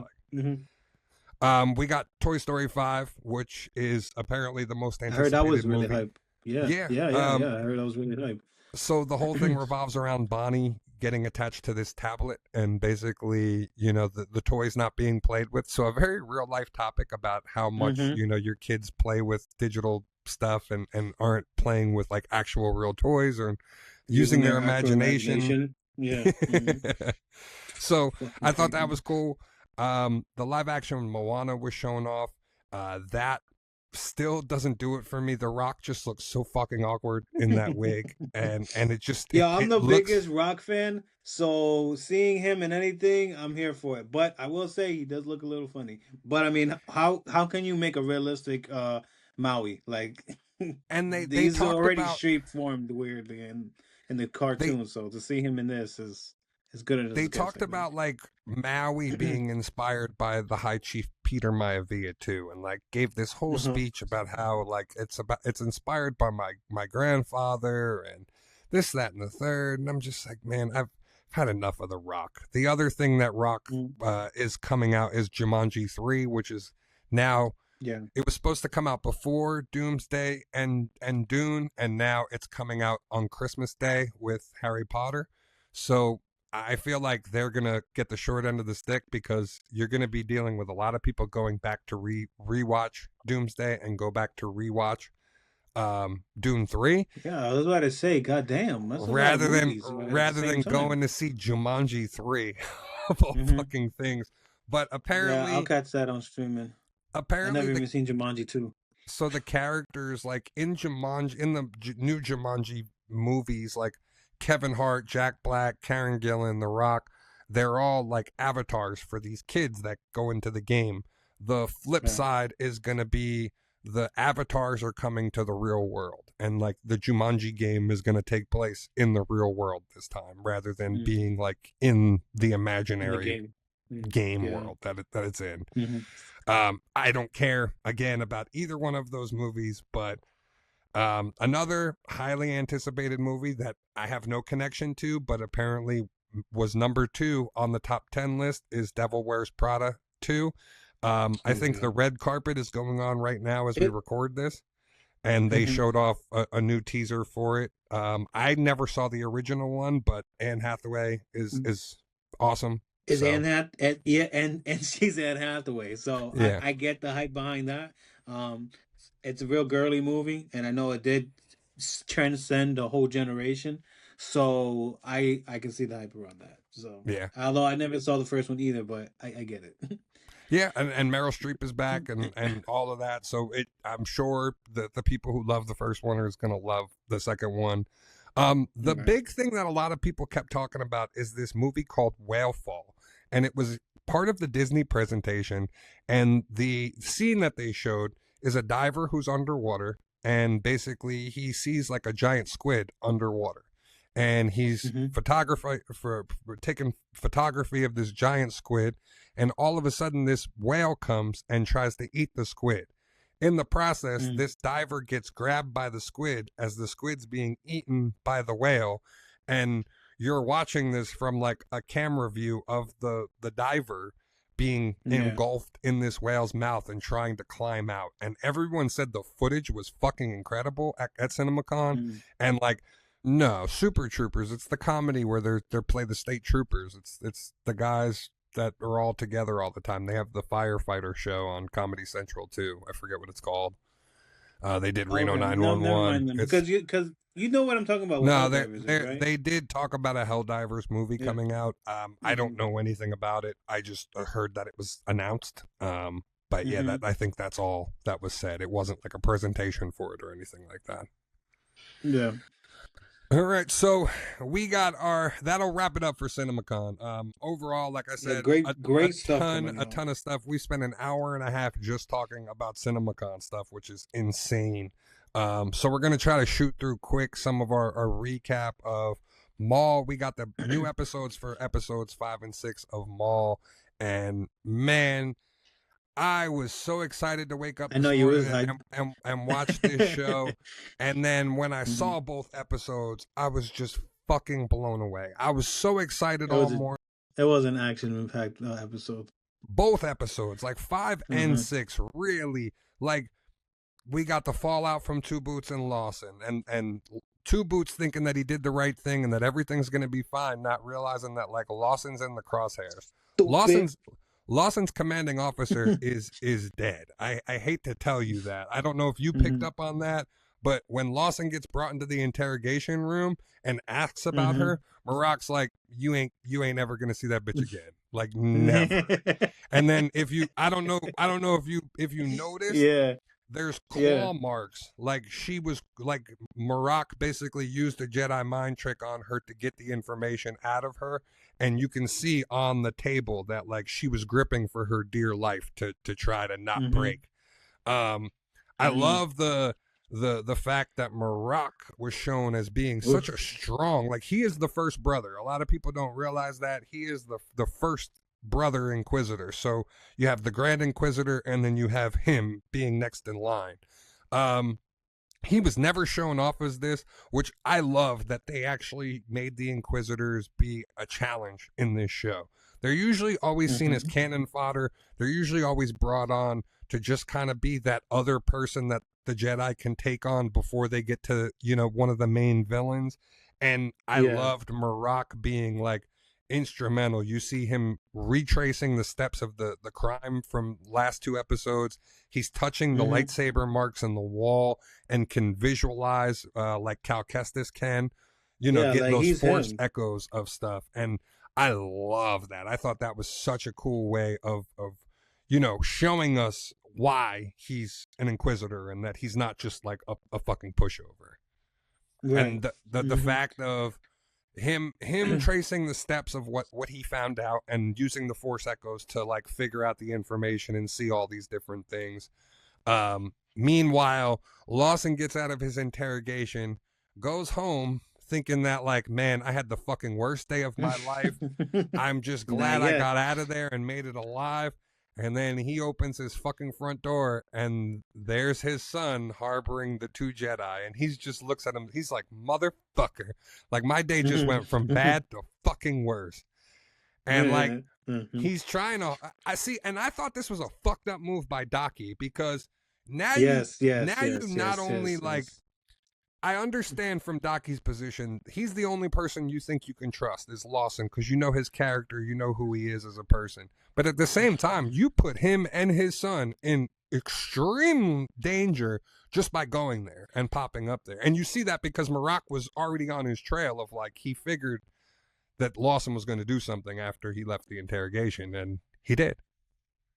Yeah, and the other thing with Daki, too, is, like, I'm starting to feel like the only reason why he doesn't intervene with people or tries to get Devin to, like, not intervene with people is because he's wounded and he's old and he doesn't want to get into confrontations. So you see him do stuff like go to Lawson's house because he feels like he'll be protected there. And then you see him like telling Devin like, don't do this, don't do that. And she's like getting fed up of it. And I'm just like, dude, like just say you're down bad. Like you can't do this But anymore then he's because not. I feel like you're holding back Devin and you're putting y'all into more fucked up situations by doing that. But then he's not later on in the episode because he's bouncing around and him and Lawson look like a fucking amazing tag team. Like that scene of him jumping over and blocking the blaster bolts as Lawson's firing From the below. ship. Dude, From the ship. That was crazy. No, before the ship. As when they split up and they're on their separate ways, and you just have Lawson and Docky together, and you have Devin and his son together.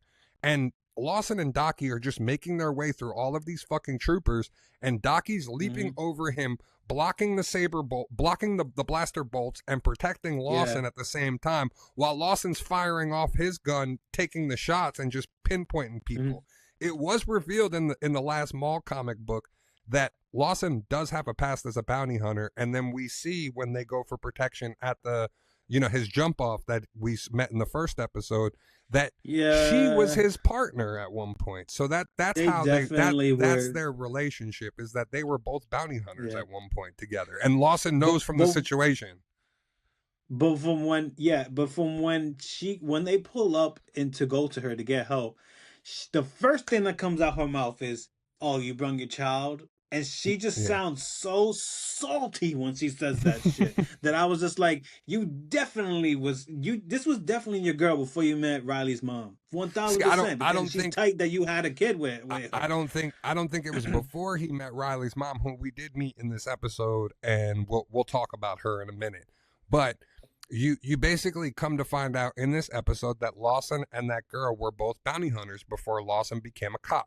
So my assumption is Lawson was already married, had the kid, and then was doing bounty hunter missions with this girl, and ended up, hooking up with her at some point, and that probably split up his marriage. And his wife went on to work for the Empire, like we saw. She doesn't have any insignias, but we do find out she's on Coruscant. So that does narrow down what she's doing. There's a possibility that she's working on the Death Star. Very high possibility that she's part of the research crew working on the Death Star on Coruscant.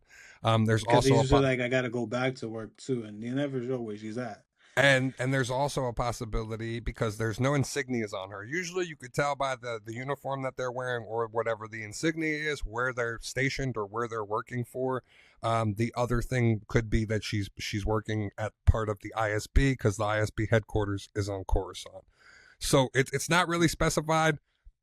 I'm sure she's going to come back into play into this at some point, especially now that her son and her husband are on the run.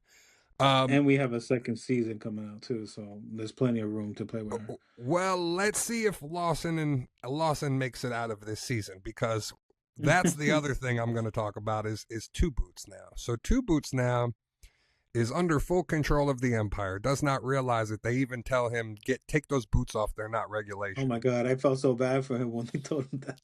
I feel like damn, my boy. And especially like the shot of, my boy, the shot of Two Boots coming out and bringing Lawson the calf, and like having the calf ready for him, just thinking everything was going to go back to normal, and Lawson telling him, like, do you not realize what the fuck you just did? Like, this is not okay. We're not okay. The Empire's not what you think it is. And Two Boots doesn't have that realization because it's part of his protocol. And I'm wondering during this whole and then he sees the wanted poster go up of Lawson, of like, oh fuck. So I'm almost wondering if like the whole reason we've seen this Lawson and Two Boots relationship flush out is that eventually Two Boots is going to have to make a decision. Does he bring in his best friend, or does he kill his best friend in this process? That would be a brutal fucking way. Like, that would be heartbreaking at this point if Two Boots is the one to like kill Lawson before they even get off this planet. Yeah, he'll definitely go in the lowest ranks of droid likability on any Star Wars cinema, whatever you want to call it, in Star Wars history for me, because oh my God, you fumbled the bag way too hard.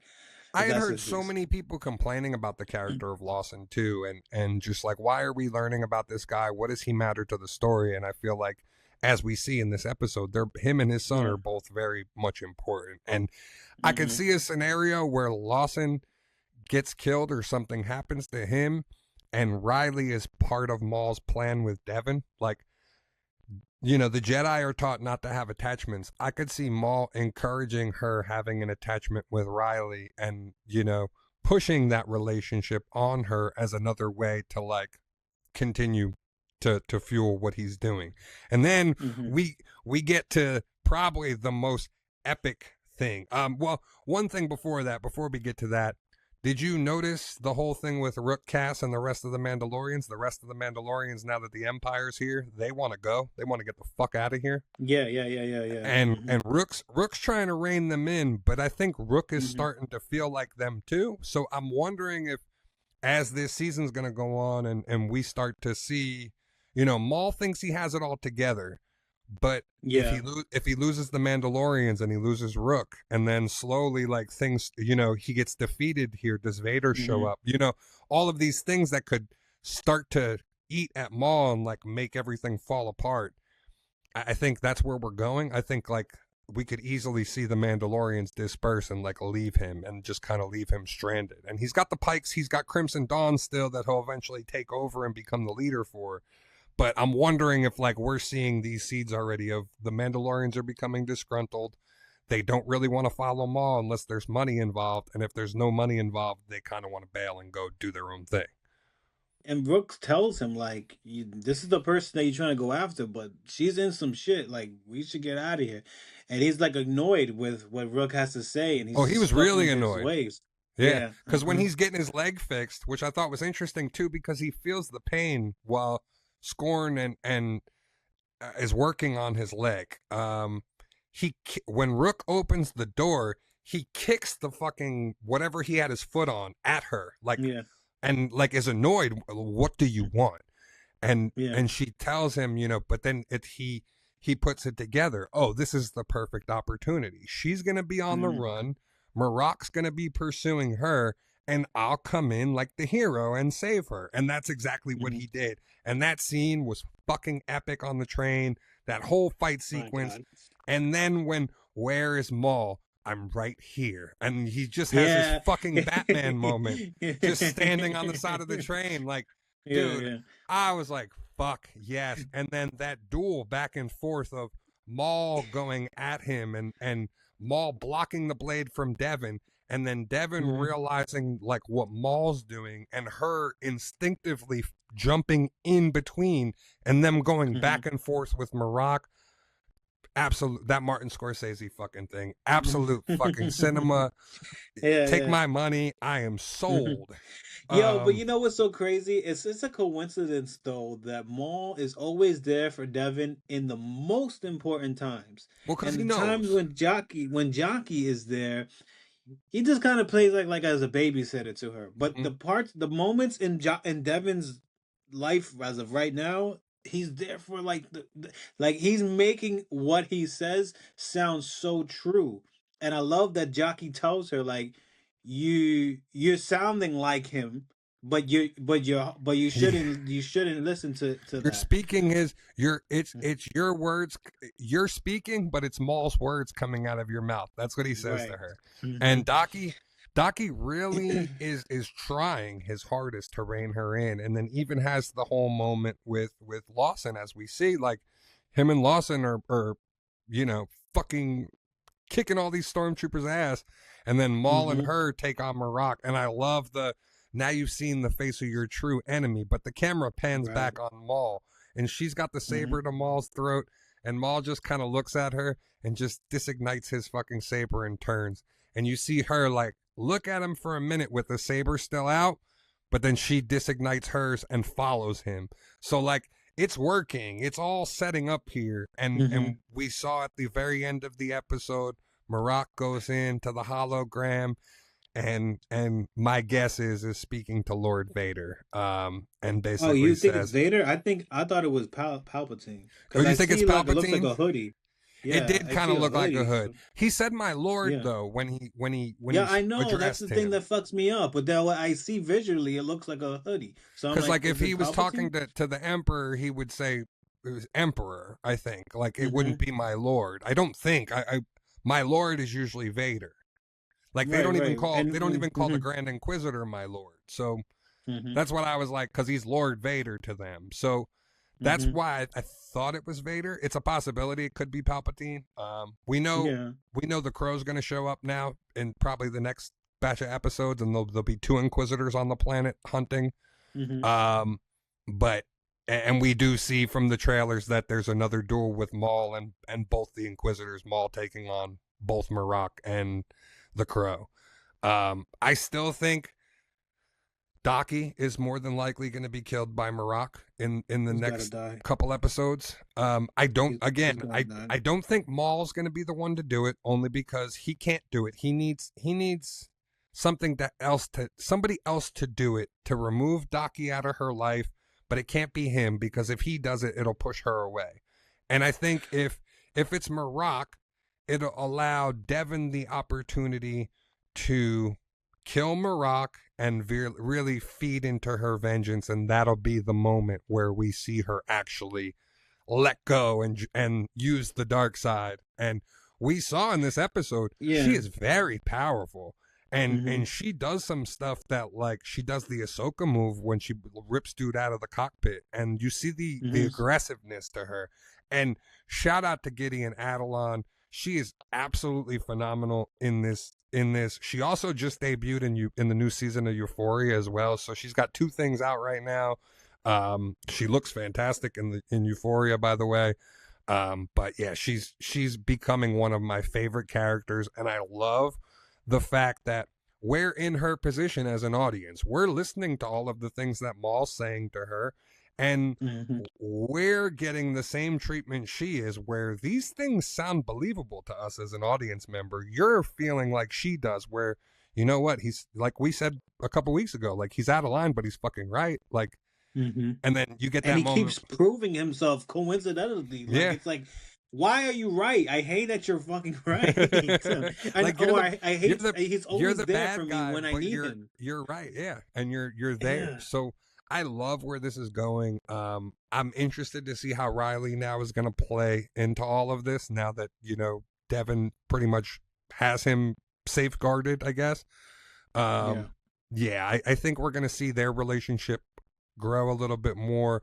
Like I said, I think Maul could influence that relationship a little bit more and push it on her as another way to like make her forsake the ways of the Jedi.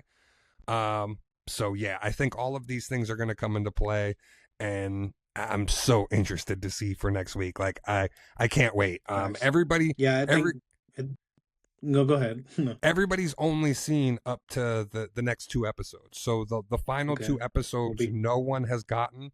But everyone has said from that got got these episodes ahead of time that from mm-hmm. episode 4 on it was all gas no brakes, and so far we've seen that, especially with these Mm-hmm. episodes 5 and 6. Like this just was all pedal to the metal the whole entire way through, and I loved it. I thought it was fantastic. Yeah. Right in time for May the Yeah. 4th and so much more. So I can't wait. Yeah, and I'm really really interested to see how overall this season's going to end and how we're going to get to next season. Like if there's going to be a time jump involved, how we're going to leave all these characters, and then how we're going to how does Lawson factor in? How does his son factor in? How does all these characters that we've been introduced, and I'm loving this whole entire cast. Like everybody who's part of this cast is playing their role so well, and you really care about every one of these characters now at this point by Mm-hmm. episode 6 in the show. Like I'm sold on all of them, and I just can't wait to see how the dominoes fall what as it continues.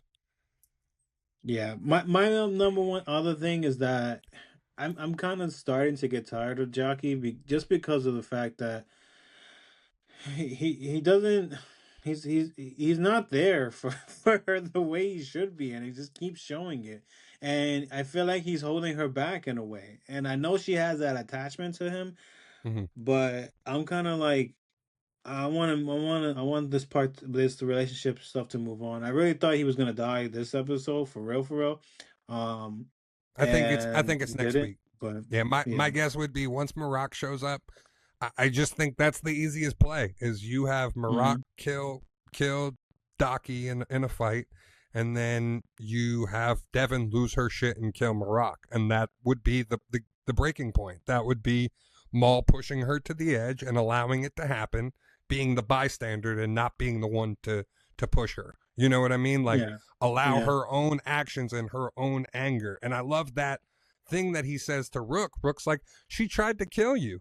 And Maul's like, hmm yeah, she did. She'd make a fantastic fucking apprentice because that's what us fucking Darksiders do. We have to try to kill our master.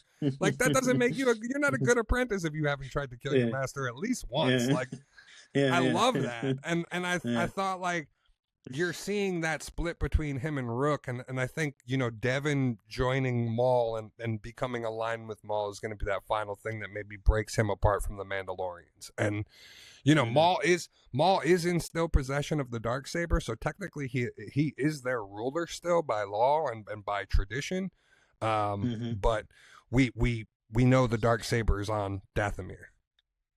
I thought one quick thing I forgot to mention this before, but uh when they put Lawson in the interrogation room and I saw the holograph of Maul, I Mm, first thought that Maul was like he ended up somehow controlling the freaking Empire. But then when they turned around and then you seen that it was the Inquisitor, I was like, oh shit, it's the Inquisitor.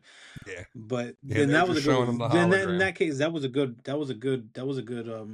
introduction.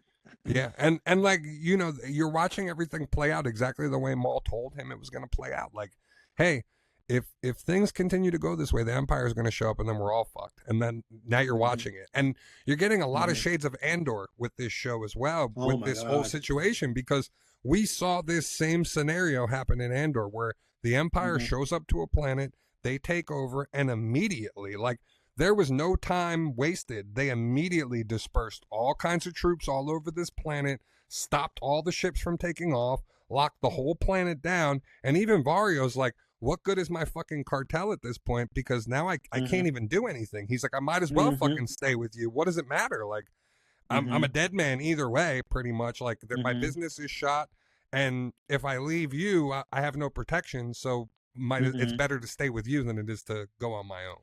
So Yeah. yeah, I can't wait to see the next two episodes, and where we're heading towards for those final two. Because if there's a reason that final episode does not have a title released yet, and that they have not shown those final two episodes to anybody, just leaves me to believe like we're gonna see something fucking epic in those final two episodes. Right. Yeah, I can't wait. And we got a new episode of Daredevil, and I have to eat crow on this podcast because I said there was no fucking way Vanessa was going to still be alive. No fucking way, because what was the fucking point? What would be the point of keeping her alive after all of that? And to my dismay, they brought her fucking back alive for a good 10 minutes to have this scene with Kingpin just to have a stroke and die again. But that was a little bit more cinematic, and it felt more real to me. That let me know that she actually she's done this time, and gave her justice for dying. I guess this time. Did they? I mean, I do because we got to see Kingpin the most emotional that we've ever seen him for. He's Oh, yeah. when he tells them to get the fucking pineapple juice and don't tell anybody about it, and he'll do whatever for her. Yeah. And then like you know instead of her just dying off of Bullseye, just popping her in her head, we got to see like how they met, and Which I then felt like we learned though in the original show. Didn't we learn all about that painting in the original show? In like the Netflix version of the show? Yeah, but they didn't show you the scene of like how they actually met, and more Yeah. of her personality. It was always just him talking about why he loved the painting and stuff like Yeah, that. yeah, yeah. Um, so yeah, I thought it did justice cinematically. I felt the emotion from it and what they were trying to give off there. Um, and yeah, the go ahead. I'll talk more about the episode, but do you have anything else to say? For me, again, Bullseye is the absolute standout of this episode again. Yeah. I'm more riveted with his story than anything else, and especially Matt bringing him back at the end. He was going to leave him for dead in the church, and then he went back for him because he remembered what Focky said. And then Karen's reaction when Matt walks in with him. Karen's like, "You got to be fucking kidding me! Like, this guy killed our best friend, and here you are dragging his sorry ass in here." I'm You know? caring. I'm caring in this situation. As much Yeah, as I know he's supposed to give her mercy, and then they show you the flashback of what would Foggy do. I don't know. There's something about me that just doesn't fucking feel right about it. yeah. For me, Bullseye's the only character I care about in this show. Everybody else, So yeah, I, it's I, great. lo- He still gets I, to play a role for you. I love Kingpin. I love Vincent D'Onofrio. His performance alone goes without saying. But Yeah. out of all of these characters, Bullseye is the most interesting story for me in this whole show. And then the other thing I keep asking myself is, where the fuck is Jessica Jones? She's coming next one for sure. I just saw the trailer for this Like, episode tomorrow. They're they definitely keep bringing her next they episode. keep acting like she's such a big part of this season, and here we are almost at the end of the season, and she still hasn't fucking shown up yet. And to me, that's the other, like, even she doesn't make me more excited. Like, I'm not, when I see Jessica Jones, my excitement level for this show isn't going to change. It's still the same. It's just like, Yeah. you build her as being a big part of this season, and she's not. She's going to show up at the end of this season and then be part of the next season, which is kind of a bait and switch thing that, you know, we talked about earlier, even with the CinemaCon stuff. I feel like the Marvel camp is in this boat right now of like, we're going to tell you one thing and then we're going to do something totally different. Yeah. I'm ready to see her next episode. The thing about this season, this episode, the most I really enjoyed was the Foggy stuff, the flashback stuff that we got to see of him. Just get him back inside, just to see him again and like acting was great.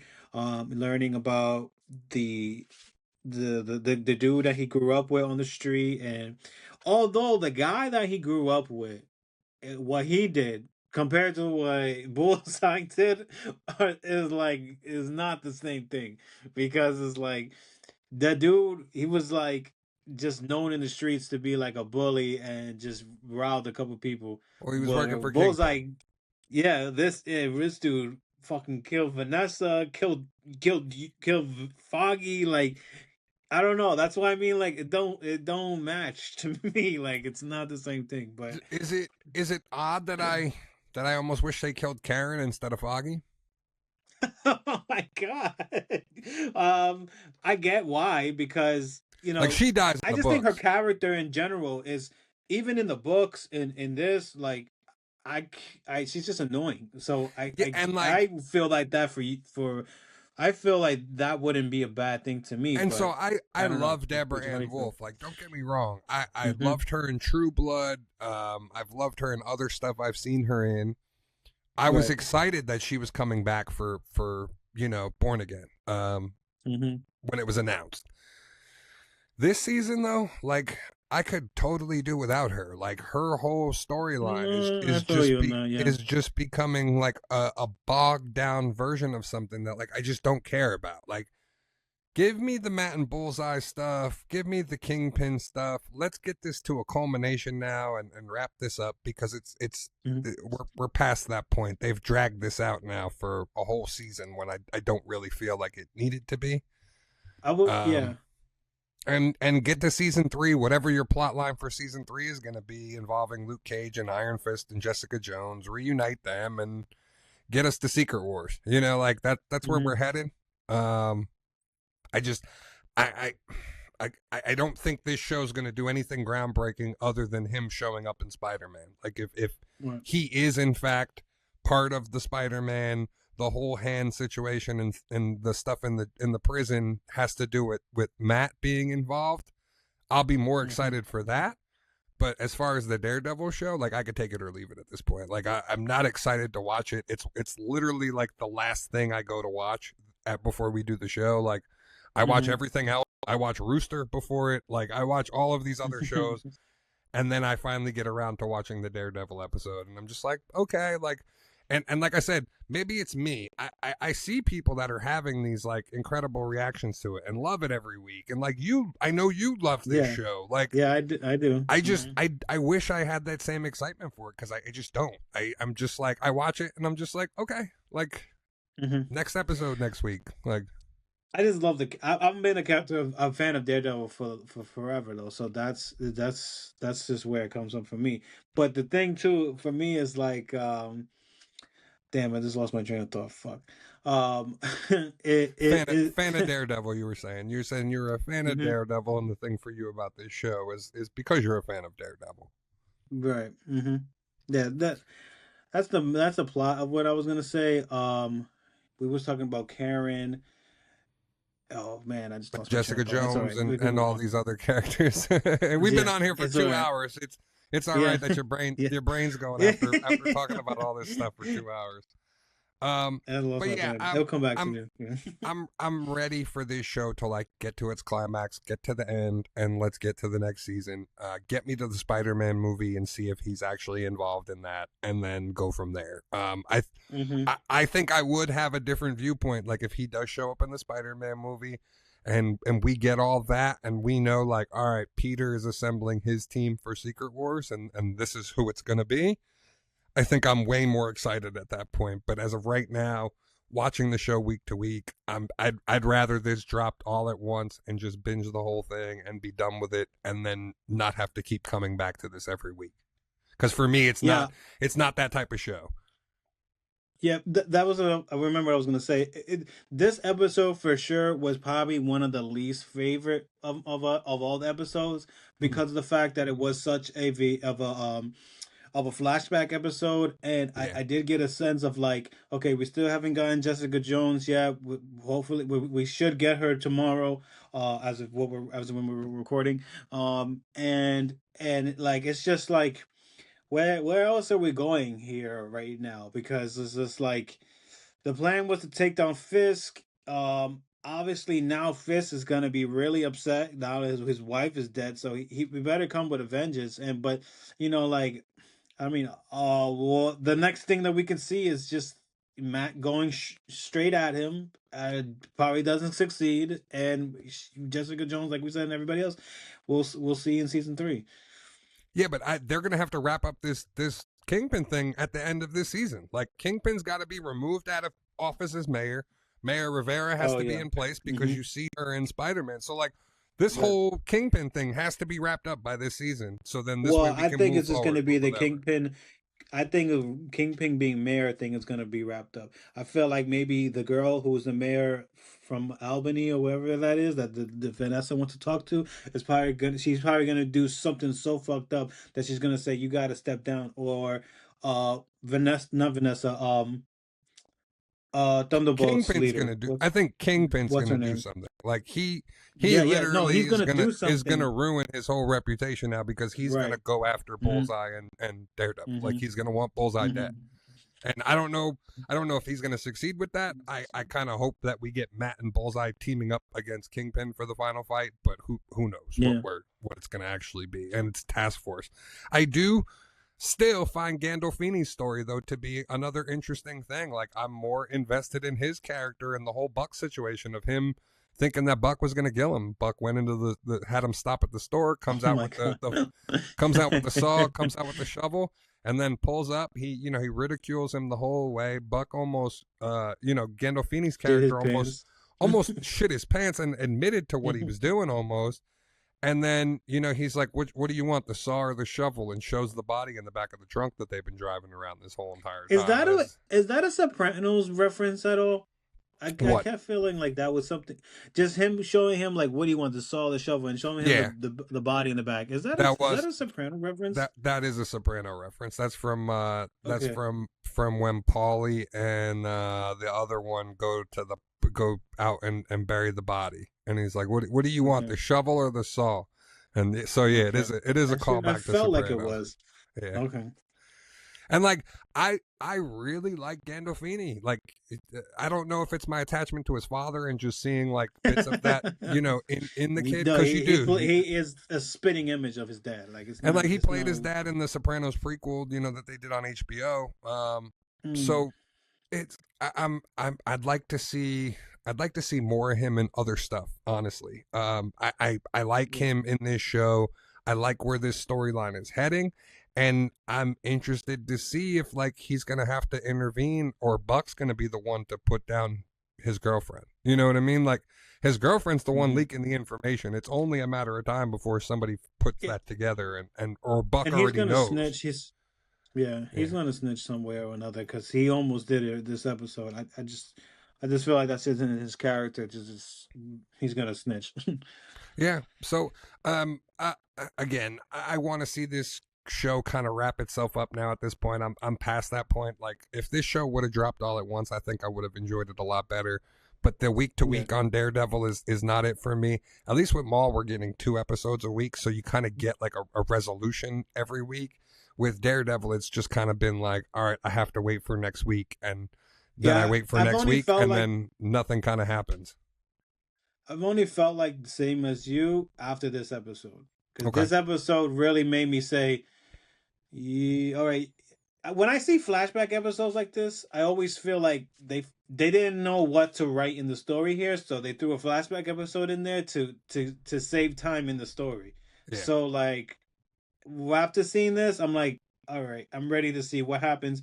And another thing, honestly, Mike, you fucked it up for me because now I know what's gonna happen. So now I'm more anticipated to see what's gonna happen. So that's another reason why I'm ready to see the end of this Oh, because you're talking about Mike you Coulter. kind of, yeah, Michael, yeah, you ruined the surprise for me, dude. Like honestly, so like now I'm ready to see where we get at the end of this. So Yeah, I mean, yeah, obviously we know Matt's going to mm, jail. That's how this is yeah, going to end. So, I'm yeah. guessing Like you just everyone's spoiled the going to whole know shit for me. Matt Like I Murdock don't.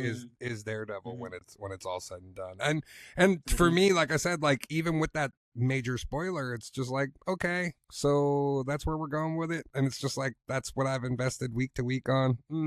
My Mhm. payoff isn't really worth it in my opinion. Yeah, Um, yeah, I I know you didn't watch The Boys episode 3, yeah. Hmm. but this show just continues to be phenomenal. They are ramping up. Soldier Boy and Jensen Ackles is really like he's such a dick, but he's so likable in this show that like he's still my pick Oh, to like a play more. Batman. Like for DCU Batman, I still think he is the best choice for it.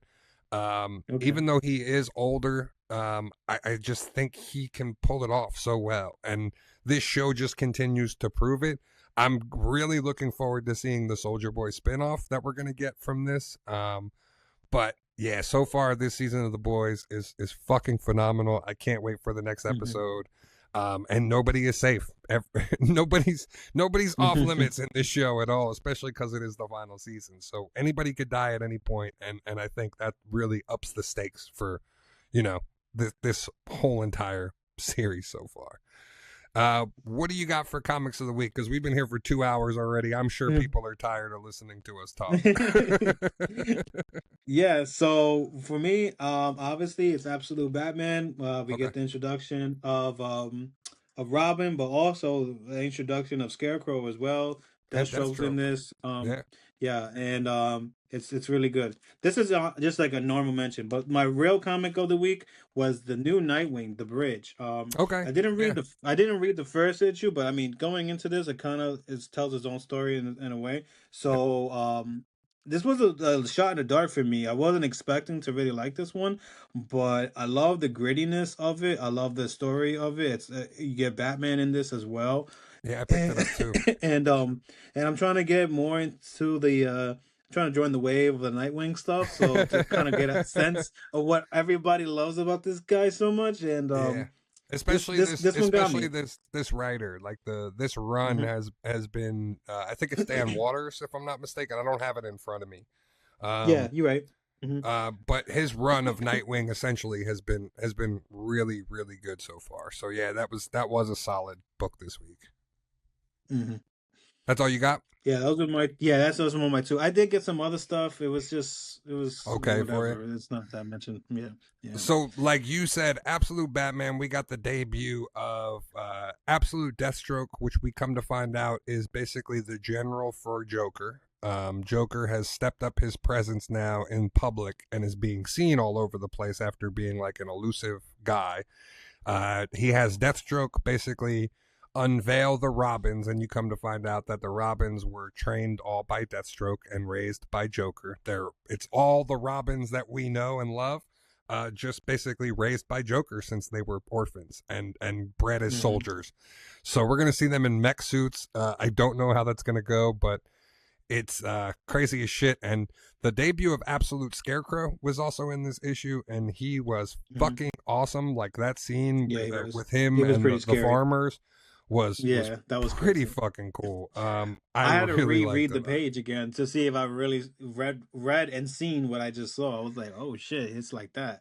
And they're using like the crows and his cigarette smoke as like the cigarette smoke is the fear toxin that he like breathes out into the air. And fucking you see the big thing in this issue was the death of Gordon. They killed Jim Gordon, and Bruce tries to save him as he jumps off the fucking cliff, and he gives Bruce all the information, though, about his mom and the Court of Owls, and basically tells him, you don't want to know what you're about to find out, and goes to jump, and fucking Bruce thinks he got him, and then doesn't have him, and Gordon's smack dead on the pavement.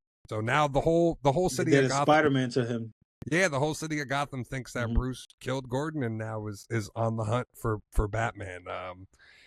So definitely an interesting story. I'm interested to see where this is going to go. This book I really continue to love is Deathstroke, issue number 2. This story, right, I did get that too. Yeah, just keeps getting better and better. The Terminator. We're going to see Rose Wilson pop up, his daughter, in the next couple issues. So yeah, this just balls to the wall action. This is a guy's book, really. It's like full on like action hero from start to finish, and it's just fucking phenomenal if you like those types of books. New Titans for me, we're talking about Nightwing. New Titans for me is really pretty awesome. So we come to find out that after the events of DCKO, Cyborg and Vic actually have split into two separate people. So Cyborg is now basically trying to safeguard his friends inadvertently, and Vic and the rest of the Titans are basically going after like full Cyborg. So interesting flip on the story. I know this whole cast is going to eventually change over to the newer Titans with Stephanie Brown and the rest of the cast that's been introduced with Jonathan Kent and stuff. But so far I'm really liking this. I don't know when that changeover is going to happen. And last but not least, Wonder Woman, the continuation of the matriarch and this story with I'm loving this. I saw so many people complaining about this. This is part 2 of the story, and Wonder Woman and Trinity go basically to break out Superman in a prison. And you come to find out that Steve Trevor is locked up in that same prison with Clark, and Steve Trevor is the father of Trinity. So really cool. Is that David Ilmanami variant? That's his cover, yeah. Nakamura, yeah. That's nice. So yeah, I'm really liking this series so far for Wonder Woman and where that's going. I love kind of the take on it and the take on this character. She's basically an Amazon that was in exile, like exiled from Themyscira, and she's in the possession of a Legion ring. She's in the possession of a Green Lantern ring. She fucking kills Bane in the fucking issue. You basically see her have Bane brought in front of her, and she basically just beats the living shit out of Bane until he dies, and then she kisses him on his forehead before she kills him. Another thing with Flash, she brings Flash to Gorilla Grodd and basically just lets Grodd and his gorillas rip Barry apart, or Wally, whichever Flash it is. So at the same time that she's giving like a public press interview, so like she's having like a sit down interview with this journalist, and she's recounting all of these things, but she's presenting it in like, oh well, I saved the world from these dastard, Hmm. this. Meanwhile, she's recounting Well, what she's. actually happened in her Mhm. head, and you're seeing like the events fall out. And it, to me, I really like this story. Like I can't get enough of this. So I'm really looking forward to more of this Wonder Woman story. It's just been a lot of fun. Yeah, I gotta get into. Do you have anything that you were watching this week? Yeah, so we got a new episode of Your Friends and Neighbors. I've been really Okay. enjoying that a lot. We also Daredevil was one of them, Maul, as we Hmm. talked about. Yeah. Um I still haven't got around to finish the two mains of DTLR and the Rookie. I heard DTLR DTF was the ending was like it It was it okay. It was. I keep Hmm. wanting to talk about it, but I don't want to spoil it for you because you have to watch it. You watch the whole show, so Yeah. yeah. The, Hmm. the the finale was unexpected, I guess you could say. It didn't go how anybody thought it was going to go, or basically how the premise of the show was. Hmm. So it was kind of like, okay, you watch the events unfold and you get to see like what happens and how he actually died, but it wasn't how anybody thought. Even the police, like you basically Yeah. watch their reaction to finding out how it all played out and like, oh shit, okay. So we were Hmm. all wrong, and it was one of Hmm. those situations. Rooster continues to be fucking phenomenal. The new episode I watched last night, I love this show.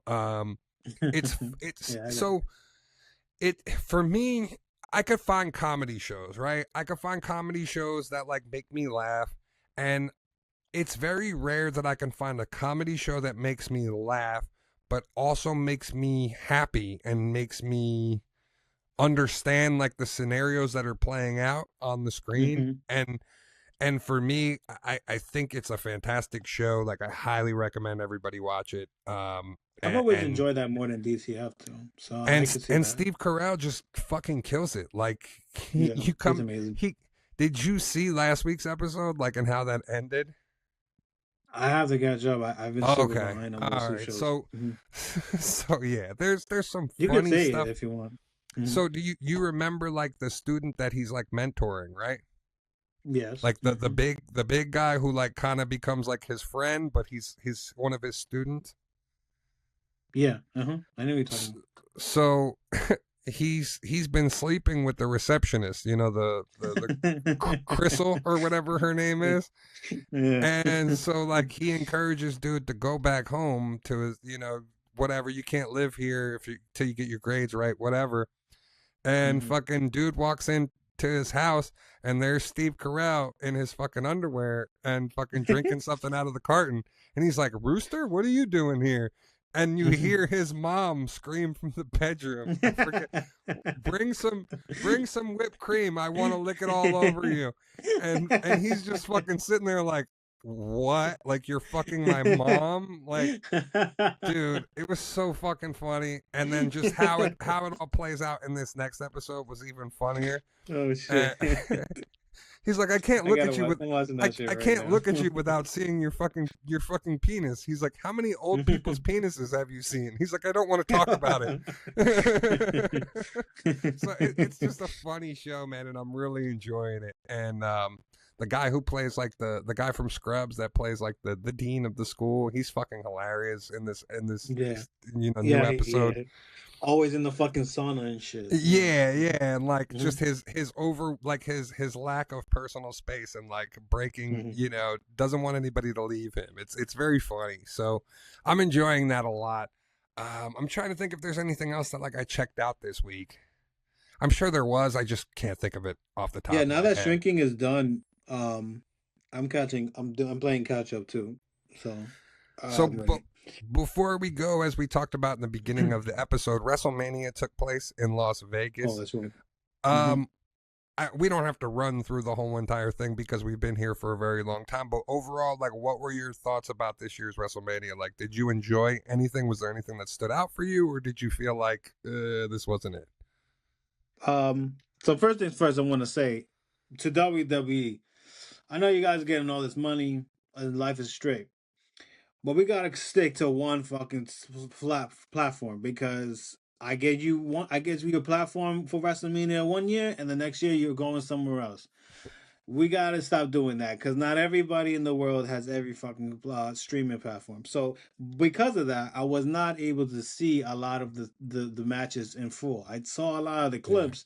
Um, from what I seen in clips, night one with that would be, I guess that would be night. Well, I'm just talking about Saturday and Sunday. So for Hmm. Saturday, it seemed like the Cody Rhodes and Randy Orton fight was okay. And it seems like the CM Punk and Roman one was the one that most people talked about, as it should, because Sunday night usually is the big one. Yeah. But overall, it just seemed like a normal, like a regular match. Like although these matches were hyped up and big matches, there was nothing that was so crazy that happened. Yeah, it wasn't I've a good only card at then all. and as far as like even clips wise, I've only seen really the only clips I seen was of the two main matches, Yeah. what which was the the Roman one and the Cody one. Hmm. And but on a good half though, I did love Brad Daniels, I think his name is, his demon suit or whatever his persona, because that suit Finn looks Balor, you're fucking talking about? Finn Balor. I meant yes. Yeah, Brad I said Daniels. I Dave, was like, right? who the? You said Brad Daniels. I was like, who the fuck is Brad Daniels? I so I love Finn. Mhm. I have a bunch of his clothing brand, Smile It's Peak stuff. Um, Yeah, for me, I hate the way they gimmick the demon. It's not supposed to be a yeah. gimmick. It was something that he did in Japan, where whenever it was a big show, he would just paint himself, and it was just. Mhm. It wasn't to be like a new character. It wasn't to be a gimmick. It was like for one of the big Wrestle Kingdoms, he did like a Venom paint, and then for one of the other Mhm. big ones, he did like a Joker paint, and that's kind of it's just like a almost like a war thing. Like you he Yeah, paints yeah, up like before the big matches, and like the WWE. Samoans would do and stuff. Yeah. Yeah, and WWE made it into like this weird fucking gimmicky thing that like I hate. So like I was hoping that they were going to get away from that with this when they announced that like he was going to be wrestling as the Demon because it had been so long, and then he just came out and did the same shtick. It was cool that he won. Um, the moment That for get up me, though is sick to me. the I think the she looks the amazing. two big moments for me was Soraya Page coming back to win the tag team title. Yeah, I did That see it. that was the highlight of night one for me. I didn't expect her to come back. I did hear rumors that she would, but for everything that she's encountered and everything that she's gone through to having to retire from wrestling to now being able to come back to WWE and win the tag team title with one of the Bella twins. I thought that was a fantastic moment. And then night two was the Danhausen moment. Danhausen and John Cena being together and Hmm. Danhausen getting that cosign. Danhausen, I've seen him at indie shows. I've been a fan of his for a long time. To watch him work his ass off to get to WWE and to see how they're using him as opposed to how AEW used him and how he was used in other companies, like WWE's shot him to the moon, and I couldn't be happier for Danhausen. So, those were the two highlights for me. The rest of the card and the rest of the matches, I really didn't care. I thought it was pretty Hmm. bad show all around. There were a couple good moments. Obafemi beating Brock Lesnar. Looks like Obafemi's going to get pushed to the moon and going to get that match with Roman Reigns at SummerSlam for the title. So it seems like they're already like anointing him as like the next guy that they want to push. How'd you feel about the Hall of Fame stuff? I didn't watch it. Hmm. I caught clips of Stephanie's speech, but that was about it. I didn't watch anything else or tune in for it. I don't like. I just didn't like how she was introducing herself, and then she did it herself in the heel version. I don't Yeah, know. It's just something about that was just kind of corny to me. I I, just I felt like like somebody her. should have took her out. I like her podcast. She's got a really cool podcast on YouTube, and this week because she was being inducted, they flipped it around and had Triple H come on and interview her, and I thought that was a lot of fun. Um, Okay. Mm. so it was cool to see her like talk about her Yeah, coming I up in was the there. business and how she got into like wrestling and just the whole story of everything, how they met, everything. So it was interesting. I'm Yeah. happy for Stephanie McMahon. I've always liked her as a person over the rest of her family. I did notice though that Shane McMahon was nowhere to be found for any of this, which I found interesting. Um, Well, he wasn't at the Hall of Fame. He wasn't shown on TV, like nothing. So mhm, I'm guessing there's still bad blood over everything that took place, from his end. mhm. And his son's getting ready to be like a pro football player. Like his son's in a Division 1 school and is a standout player. So I'm sure his attention's there rather than with a company that he no longer has a stake in. So. But overall, I think it was forgettable. I think it wasn't Yes, it was. something that people are going to talk about for years to come, like a lot of the other WrestleManias. So, yeah. But we've been here for 2 hours and 20 minutes. I thank every single one of you that have tuned in for that entire time. Yeah, and if you Just stood to, here that long, you're the yeah, best. if you're You're the still real here, one for real. thank you so much. Please make sure to like, comment, and subscribe. Follow us on iTunes and Spotify, wherever you listen to podcasts. Give us a rating. It'll help us out tremendously. And we'll see you next Wednesday for a new episode. Thank you guys so much. Peace. Peace.